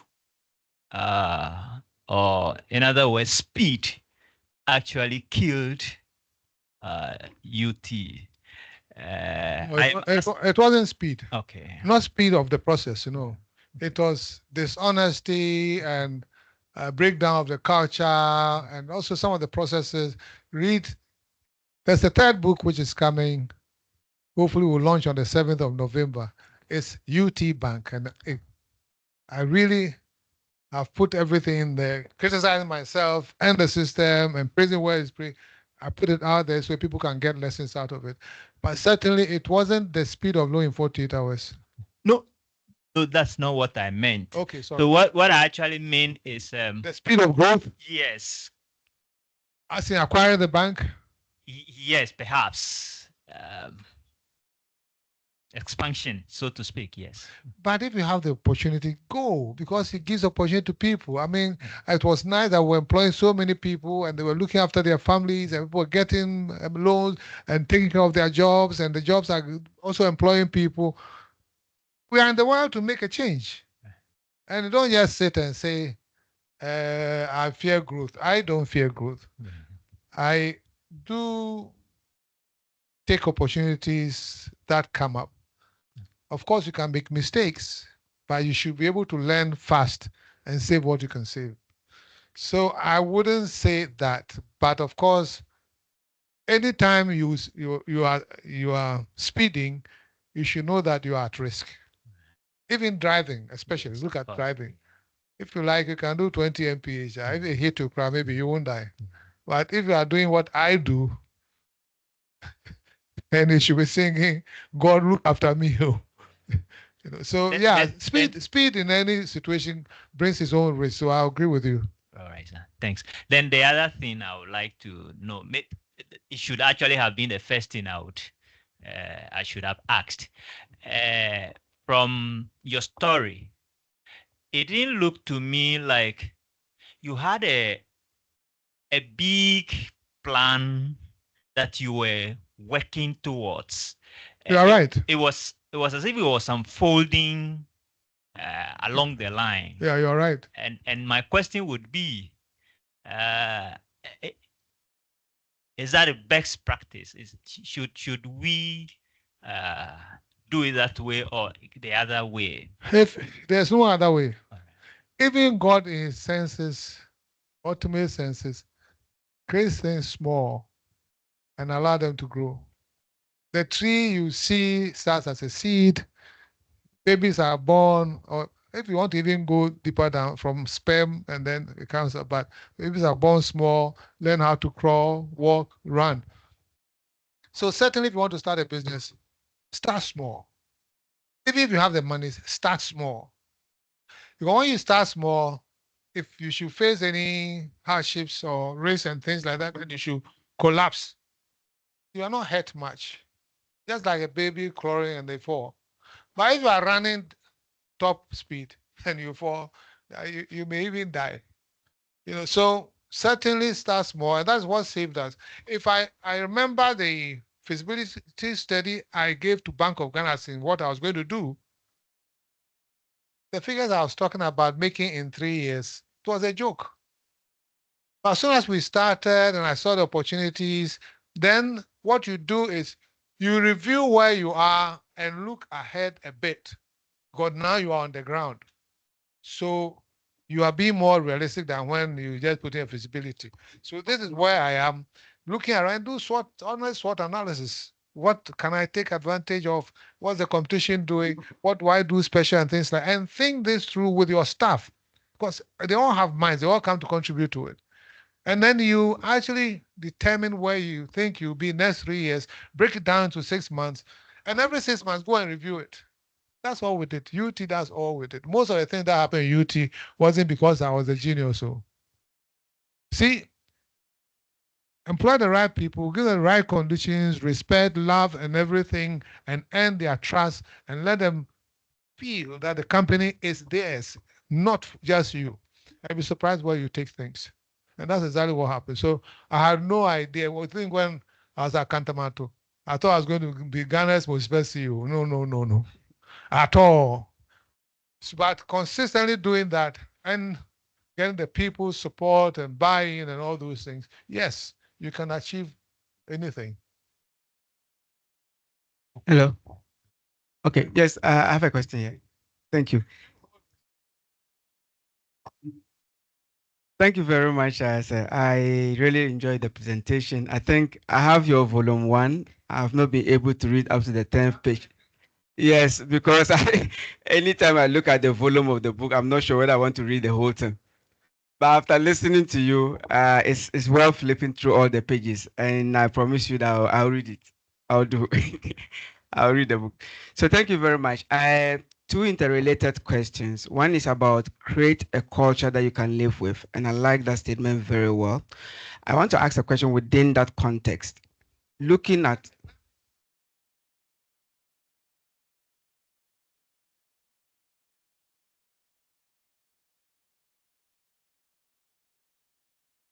Okay, perfect. That's even that, and it doesn't suit my question self. Good. So with your experience and the kind of leadership we have in the country, the culture that we are creating, I'm not sure what will be your perspective in terms of the culture that we are creating as a Ghanaian society. Then the second question, just for you to continue with that, is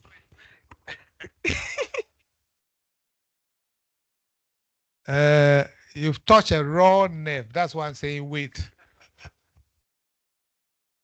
So what am I? You can please sit down and let me take some 2-3 minutes.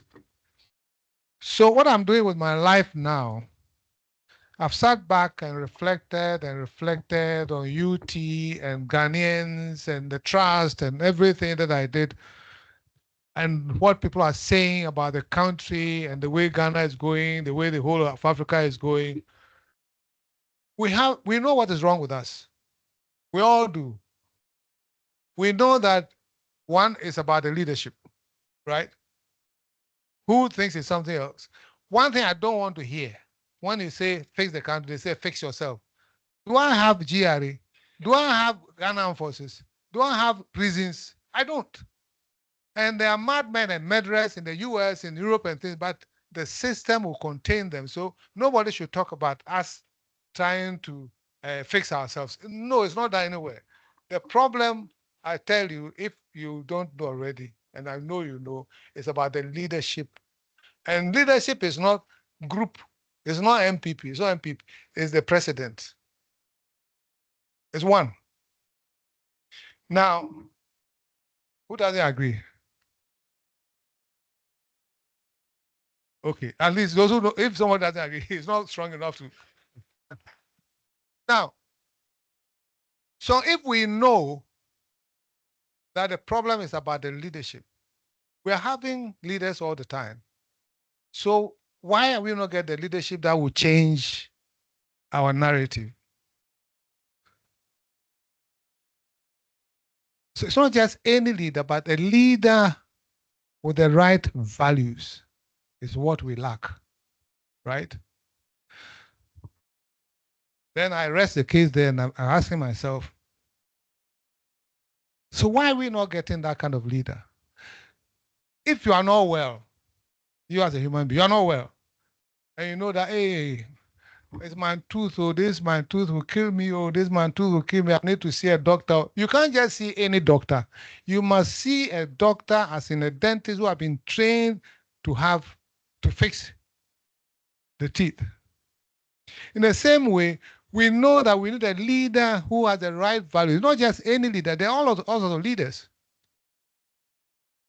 That leader must be created. We can't wish it. And we are not creating leaders who have the right values. That is our problem. So my life now, I'm obsessed with trying to create leaders with the right values. So I set up AMOABENG Leadership Foundation. I said, catch them young, go to universities, go to other tertiary institutions, go to some corporate institutions, and so on and so forth, and teach them about values and living the values and things like that. And we have the AMOABENG scholars. And there were 20. I sacked 2. 18 will be passing out when I launched the book on the 7th of November. What we have done with them, me and my team, what we've done with them is, as soon as we inaugurated, we took them to Achase at my cost and gave them 1 week military training, special package. And from there, we have boot camps and we have other courses, Zoom and seminars, one-on-one. I gave each one of them a mentor that I believe has the values to mentor them for a year, one-on-one mentoring, intentional mentoring, and so on and so forth. And I tell you, as I sit here, I'm very happy. I'm going to graduate 18 people, some extremely well-groomed, some not too bad, but at least I see the transformation in these young people. And I'm not saying I'm solving the problem for Ghana and Africa. I am doing something that I believe is going to change the system. So that is all that I'm doing now. When I get more money, I'm thinking about my foundation. Unfortunately, I used to be giving money to foundation, and I don't know how to raise money for my foundation. So it's a bit of a problem. That's why I've kept a number of 20. I think should be 50 or 100 because I need a critical mass. And what I want to do is that we put them into the system. And if nothing at all, cast your bread upon the waters. And in certain institutions, companies, outfits, you will get some of these people and they will cause some changes. And one thing that I even realized, I will talk to my, one thing that I even realized is that I went to Finland and people outside wanting genuine partners to bring technology and expertise and money to Ghana can't get partners. They can't. Ghanaians who want to come home and they have good products, great services to bring back home. So now, when I've trained my people, I know they have values and I have a bit of control over them. I can match them to these people and they can hold their hands and bring them to Ghana for them to do something. We need to do something. And that's what I'm trying to do. So what we need is people with values, because now the values are going down by the day. Because when you are doing the wrong things, you make money and people are watching you and they all change. Either you change and your values, you disregard the values, or you go outside the country. And we can't live like that. We can't abandon our country like that. So to your point, that's why you hit a wrong. That's all I'm doing. Now your second question. Thank you. The second one was actually on the leadership values, but I think you've answered it. Thank you. Thank you very much.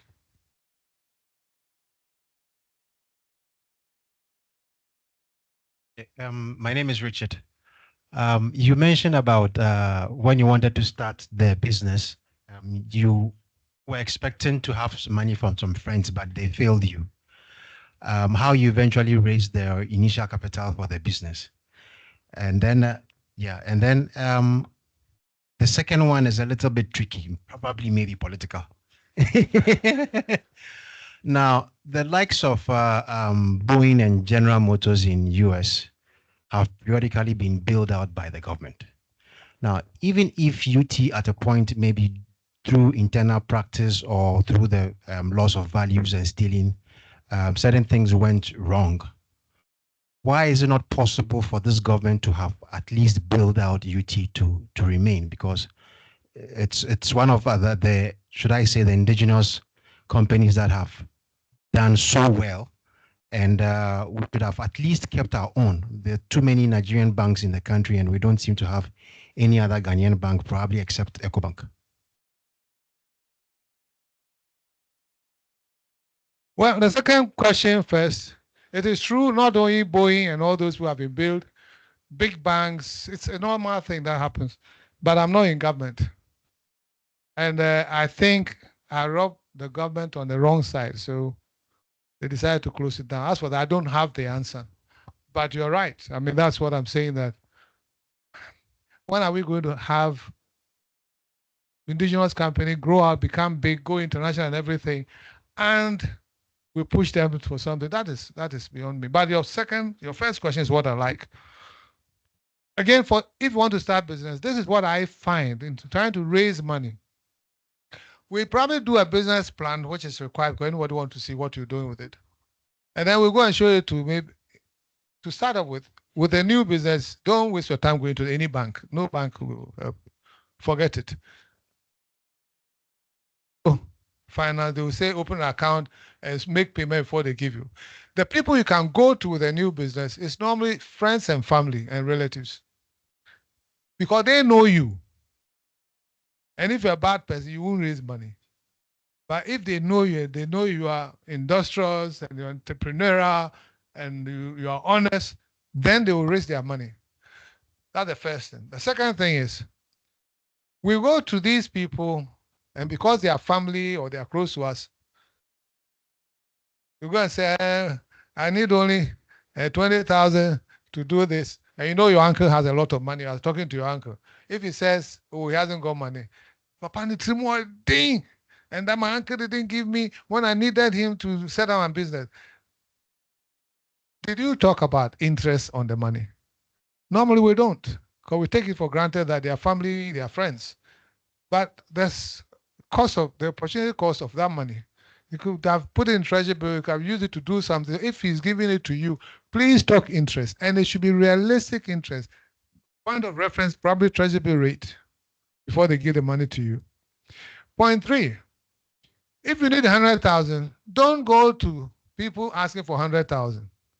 Nobody will want to risk 100,000 on a new project. Make a list of 10, 20 people who can afford to give something. And go to them, show them the plan that, listen, I need 100,000, but if you give me 10,000, I think I can find other people. If I don't find them, I'm going to bring your money back. And it's easier for people to risk their 10,000, obviously, than risking 100,000. In my case, I run around like that looking for 200 million.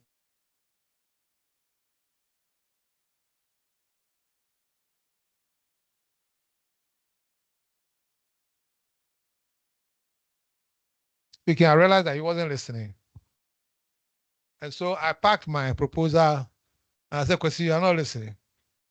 He said, but take your time. You see, Kofi, 200 million, I also need it to run my business. I can't give it to you because if you're not able to pay, even as friendship will spoil.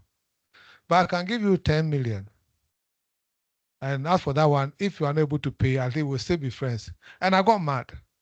I said, I didn't come here to beg for a pittance. I'm talking business and you taking shares and da-da-da. And this was in Koforia. So I just packed my things and told him a few unpalatable things. And I left. parked my car. I was coming back to Accra. By the time I got to Suhum, I was coming that way, so I stopped somewhere and took 2 Guinness to just calm down. Then I got to Accra. In the night, I was lying down and I said, why did I lose it completely like that? After all, he's the only one who has offered something. And he's the one I insulted. Then it hit me. I said, so people can give 10, 10, 10, 10, 10, 10, but not 200.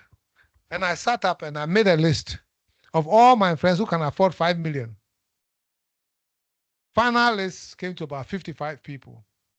And I went to all of them with personalized letter and followed up on each of them. And some gave me the 5 million I wanted.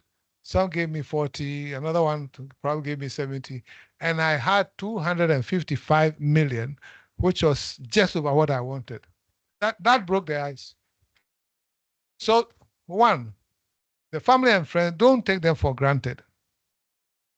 Discuss the plan with them and show them what you are going to earn and why you can pay interest of so much on it. Don't ask them for too much. And make sure that in the end, you go by your word. Because I used to carry my register, the people, when they gave the money, every month, write a check, carry it myself to their office or their homes and give them the interest. And I beg you that if you don't mind, I can want to use for another 6 months. So you are the only person who even comes himself. And they gave me money, That's how I was able to raise a lot of money.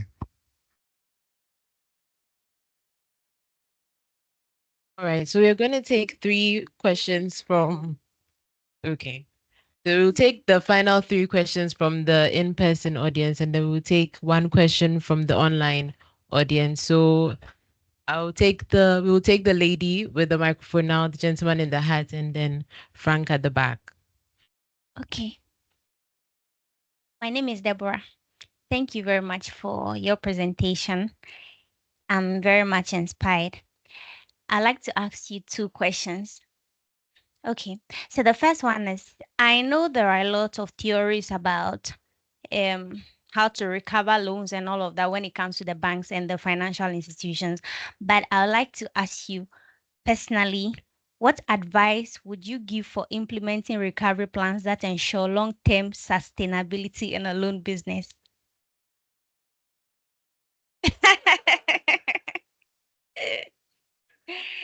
Okay, then also, yes, I know there are, you spoke about giving quality time to clients. You spoke about giving quality time to clients, but some of them can be stubborn when you want to recover. How do you deal with them and not end up fighting them? Then also, I would like to also ask, what strategies did you find most effective for recovering from your financial setbacks whilst you were at UT? Let's say that there were times you could see that you are running down. How did you recover from that? And then obviously, when you're running a business, you get to situations where you feel like this can't push me forward. How did you manage to stand amidst all of it? Thank you. I understand your question. The first one, as I said, how do you collect your money? When somebody is owing you, they must pay. Unfortunately, in Ghana, the one who is not paying, if you go to demand your money, they say, oh, which 100 and we in the money. I don't understand it. I will never ever understand it. That I give you money or you owe me, and then you are sleeping, and me, I wake up, and it's worrying me, and I don't sleep, and I come to you sleeping. No, it's war. Emerson. Somebody was talking to me today about how he will go to people's offices to go and collect his money, and they tell you he's in a meeting. Never. No, don't play that joke with me. No, I used to barge into the office. I said, you are having a meeting, and I cannot have a meeting in my office. Oh, but I don't know if you people understand that the other side. I never, ever will understand. And then there's one guy, I'm almost mentioning his name. Some of you may know it. I won't mention it. So the secretary said He was in a meeting. I'll buy you to office. He was sitting there alone. I said, really bad point. And people were sitting outside. I said, that bullshit. So I said, I have no sympathy for people who owe and don't want to pay. I can't understand. In my case, don't forget, I've taken and that I will never default on them. And I'm using those monies to understand your situation and fashion out a way of you getting better with people's money. And you're supposed to pay. And I give you advice. And we do everything. And we understand. And then we put contract to it. When I call you, you won't come. When I send for you, you are not there. And I should do what? One thing I used to, Bank of Ghana was worried about it, and they said, we hear that they have ethics committee or something. I said, there is no ethics. I've never seen anywhere that a law is saying that after working hours, don't go for your money. I haven't seen it anywhere. Maybe they now promulgated something, I don't know. So if I don't see you, you will not sleep. And honestly, one thing that I stress as in leadership by example, I used to climb, not, people think people exaggerate. Sometimes it's true, but not all the time anyway. I used to climb walls myself. I go with my staff and I climb the wall and I open them. And we go and lay ambush, me and my staff. Later on, I wasn't doing it. I used to lock shops, me myself. So I don't understand. And you must lead it. It's not like you send people to go and harass it. No. I used to do it myself. So when somebody owes you, and a lot of businesses collapse simply because they give credit, it's the same thing. And when they, especially when it's food item, they chopped. And you go to them, you are the bad person. I don't know. I don't understand that, so I can't answer your question. The second one is about what? It said when things are going down. Yeah, sometimes when things are going down, certainly you need to go back to the drawing board and look at the original plan, what you wanted to do, whether you've been doing it, and the results you are getting, why they don't match what you're doing. And you probably will see the mistakes that you made in there. Sometimes it's not your fault because the factors have changed along the line. It's typically COVID.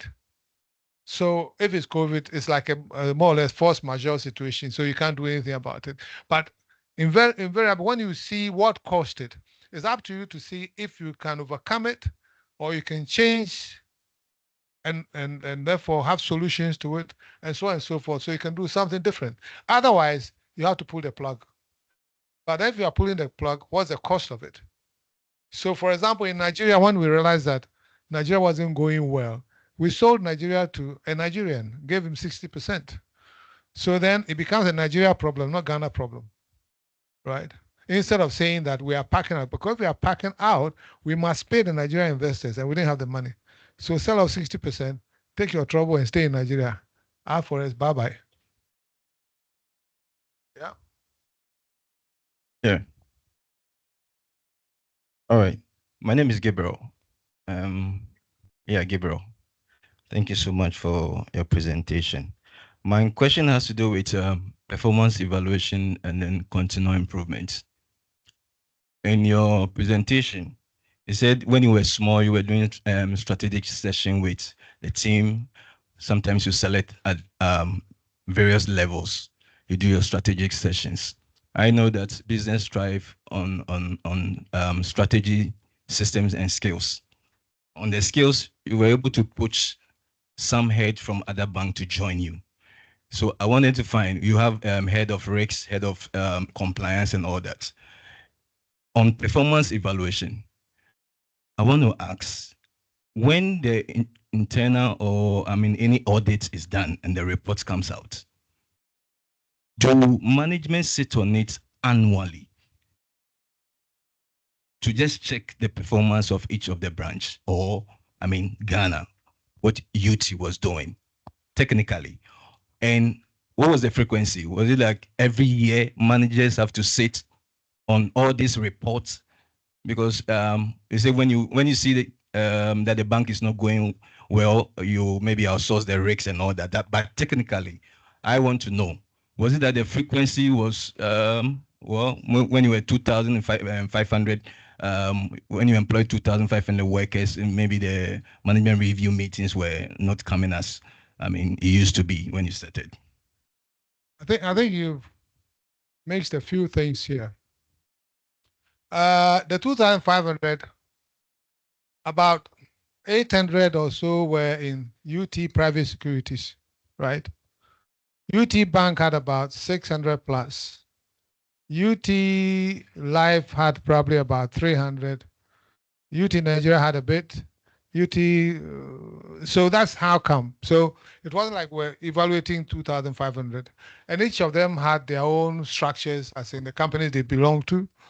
And so let me just talk about the bank, because the others had their own evaluation techniques and things like that. With the bank, it was actually continuous evaluation. It wasn't like 1 year or whatever. In actual fact, when we realized that the non-performing loans were going high, we actually set up a control unit and we're getting the monthly report. Sometimes it hits us so bad that we don't even wait for the month and we have to follow up on it. And it went through up to the board level. The recalcitrant debtors and things were called in to meet the board. And then we look at how to recover it, maybe restructure a bit, maybe have a look at the whole loan thing, make sure that collateral are in place. So it was an ongoing process, especially when we saw that things were going very bad. It was consistent, not 1 year, not even quarterly. It was a consistent, aggressive. We're aggressive. Most of the times when they come, it's not a joke matter. So that's what I would say about it. I mean, you don't wait and say this is the process, therefore the time is not up. Depending on the urgency of it and how bad it's hitting you, you must do something about it. So that's the way we went. Have I answered the question? Okay, thank you very much.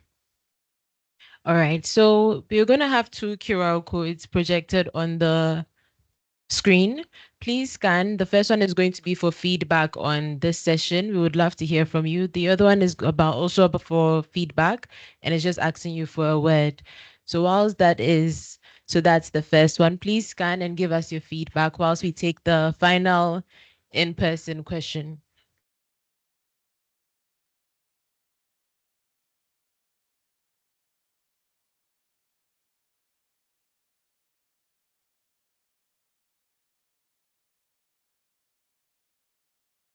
All right.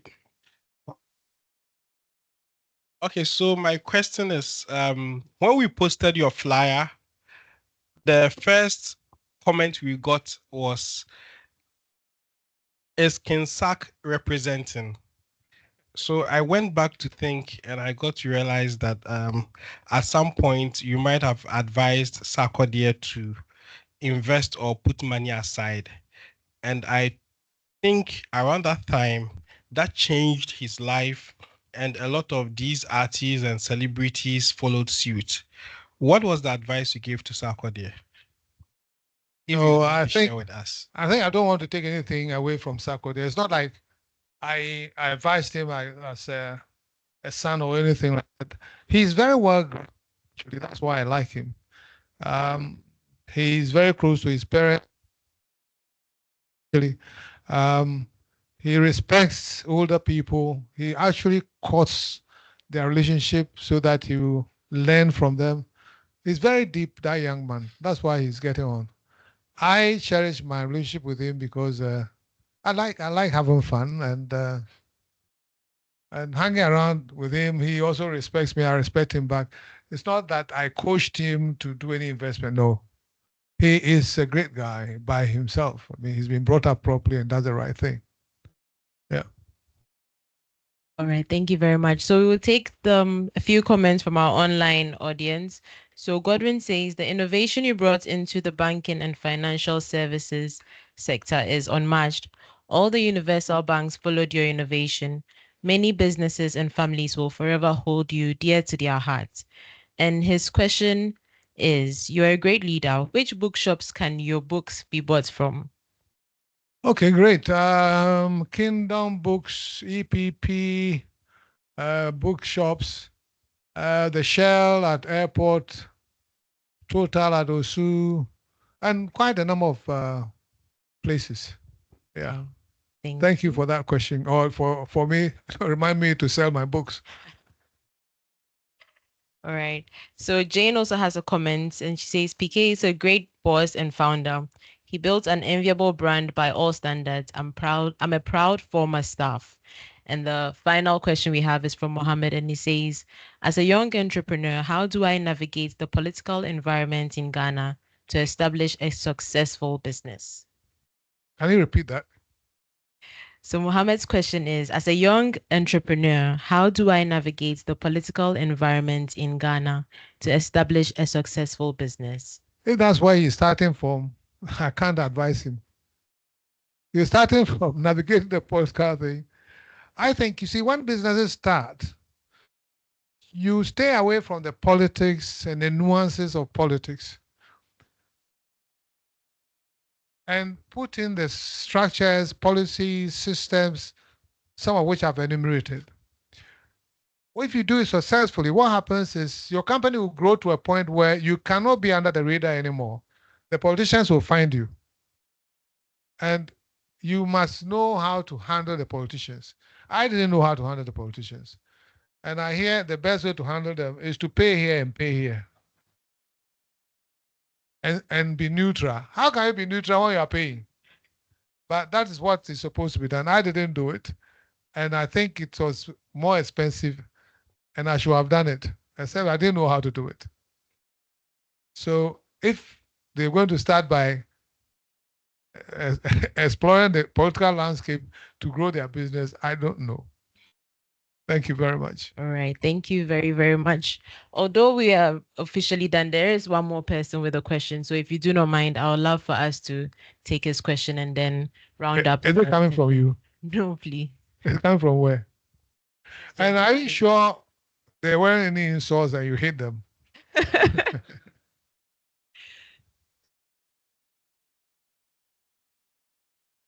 Thank you so much. So my question is, so with all the experiences that you've gathered over the years and what you've gone through, the good and the bad, if you had another chance, maybe a new political system change and say, okay, you can have your license back or someone comes to you with an opportunity, would you like to start or go over or take the round again? I'm 72. And, I don't know. I like challenges, but I don't think that's my priority. And I don't think I owe it to anybody to prove anything to anybody. God used me for something, and it came to an end. And he's using me for something which is bigger, if you ask me, than UT. So I'm okay. I think I have to concentrate on what I'm trying to do and create leaders with the right values that will have the chance of changing the narrative of this country. And nothing is bigger than that. So I can't say that if they give you a chance, I will leave everything. I don't have to prove anything to anybody. I don't think Ghana cry. I'm not cursing you. You may never have Johnny Walker Giant again. It used to go to celebrities, musicians, and sportsmen, not business people. And I got it for Ghana. And yeah. All right. Thank you very much. Can we please give it up for Mr. Prince Kofi AMOABENG? He's been so impactful this evening, giving us lessons on his experience in leadership and answering all the questions that we've had relating to navigating leadership for ourselves. So I'd like to call upon the president of the chapter to do a citation presentation to our speaker.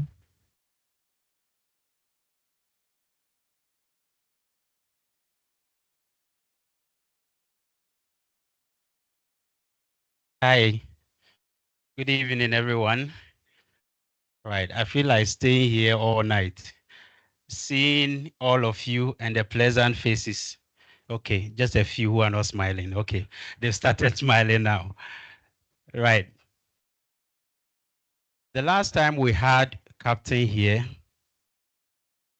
it was such an insightful evening. And today I knew we're in for something bigger. And I believe you all agree with me that tonight has been well spent. I know there are other places you could have been on a Friday evening like this, but choosing to be with us, we are very much grateful. And not forgetting our online audience, we know you are there, we see you, and we thank you for all the support. Before I do the presentation shortly, let me acknowledge the presence of other volunteers, board members, and our immediate past president, particularly in the person of Jumoke, who needs no introduction. Right, so at this point, Jalilu, let's see what we have. Okay, so, right. On my own behalf, on behalf of the board and the entire membership, we present this token to you, Captain, in appreciation of the session and all the sacrifices you've made for PMI Ghana Chapter.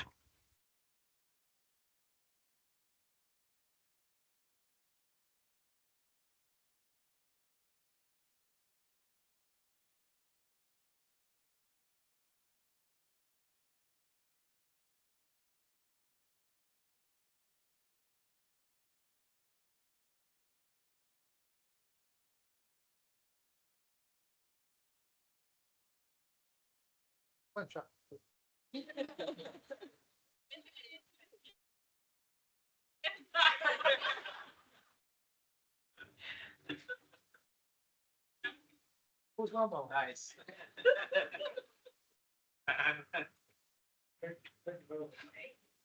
Thank you once again. Can we please give a better round of applause? We've got more than 50 people here, but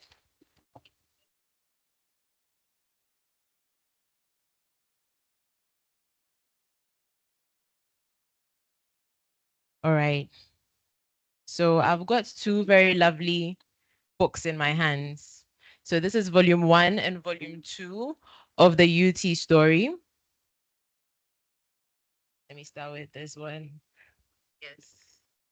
You can see that this is something, there's a lot of wisdom in this book. This is volume 1 of the UT story, and this is going for 150 Ghana cedis.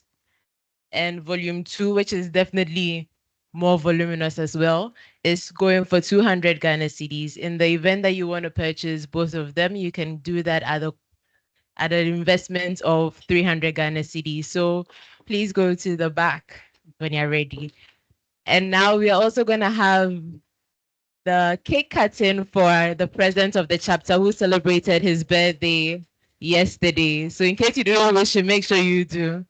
Can we invite our president and join in the song? Happy birthday to you. May God bless you now. May God bless you now. May God bless you now.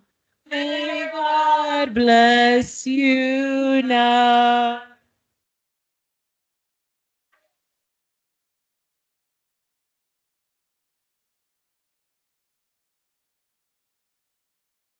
So we would love to call our speaker, Mr. Prince Kofi AMOABENG, to join the president in cutting the cake.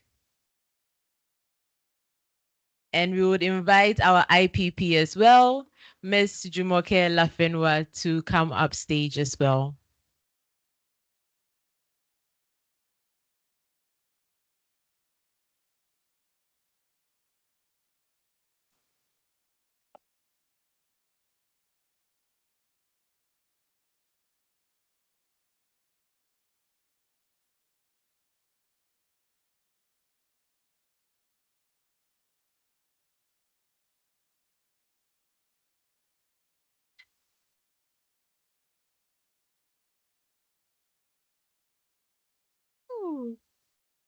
Hey.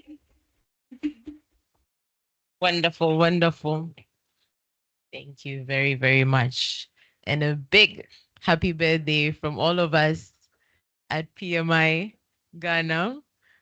We can see the surprise on your face. So we'd love to invite the family of the president as well to take a picture with him and the cake. And after that, we are going to read the announcements and then take our final picture for the evening.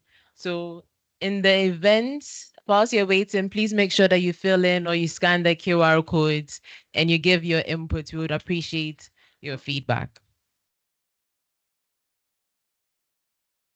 Wow. It's my first time. If I die tonight, it's your fault. Thank you so much. I really, really appreciate this. Thank you very much.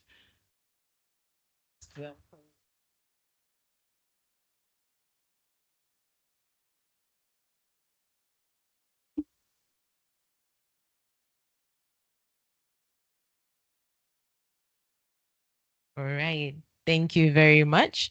So for our announcements for today, as you may know, PMI Ghana has got a book club and they meet every Tuesday at 7:30 to 8:30. Usually the link is shared online, so please keep an eye out for the link on Tuesdays to join.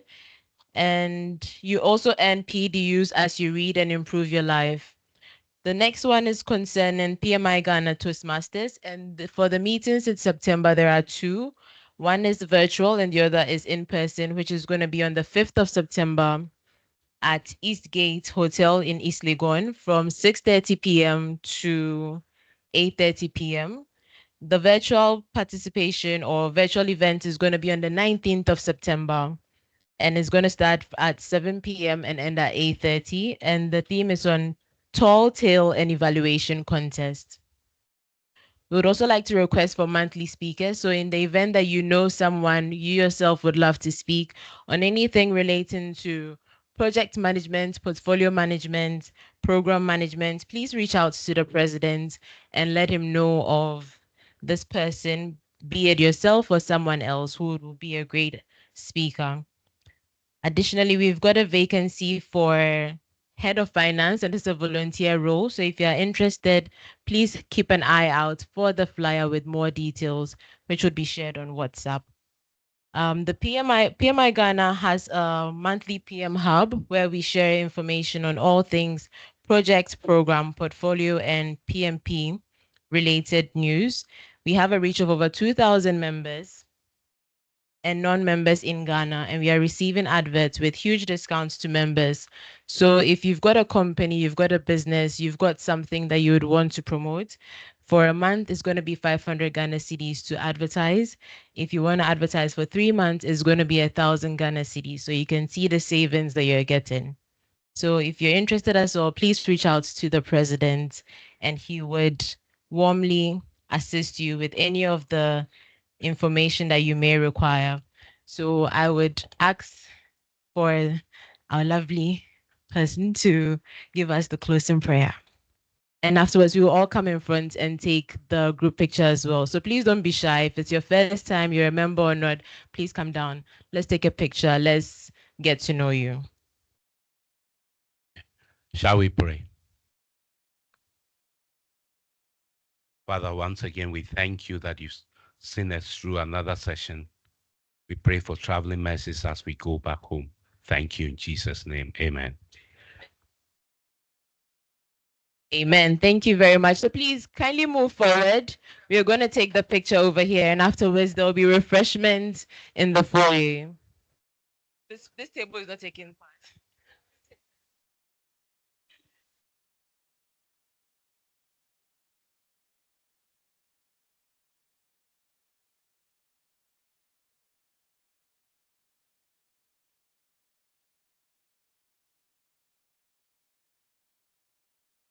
So please, if you want to get the book, pay by mobile money. There is a number to do that as well. If you want to pay by cash, you can get that. But then the books can be purchased at the registration desk.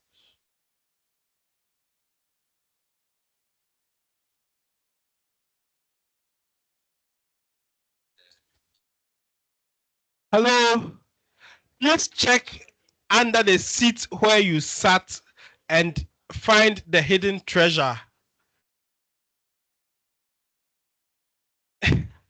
Yes. Please check and check well and let us know as soon as you find your hidden treasure.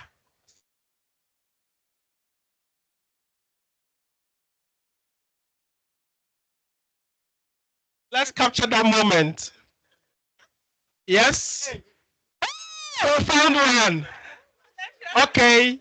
Oh, we got another one. Okay. Oh, we got another one. There are, so please just check well. There are 3 lapel pins hidden under the chest.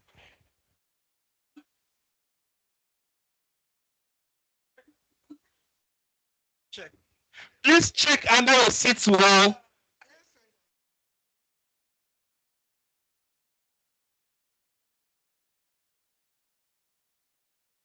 Yes. Who has found the lapel pin?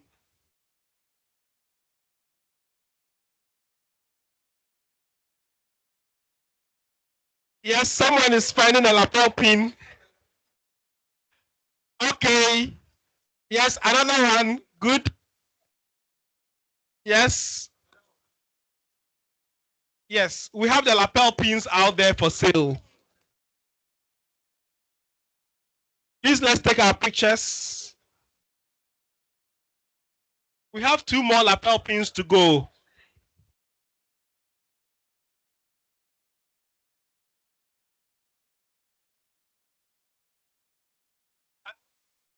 Daniel.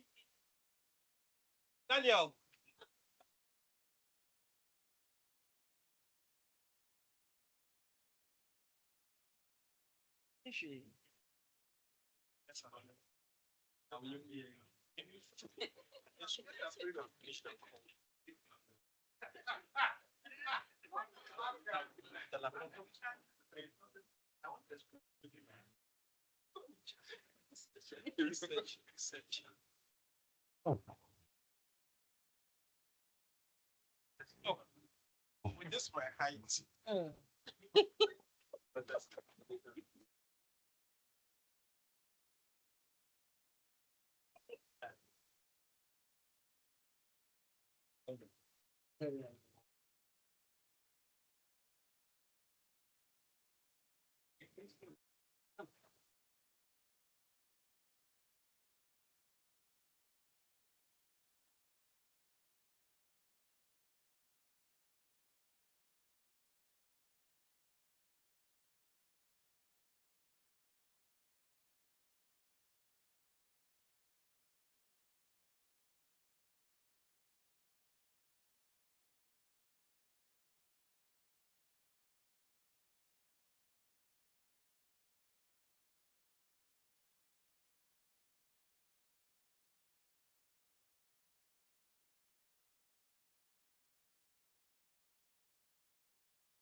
All right, Kofi is around. Please take lots of pictures.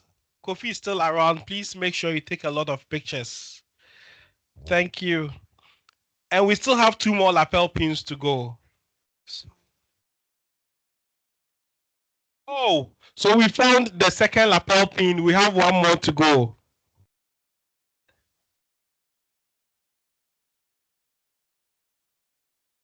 Please help us find the last pin. Ooh.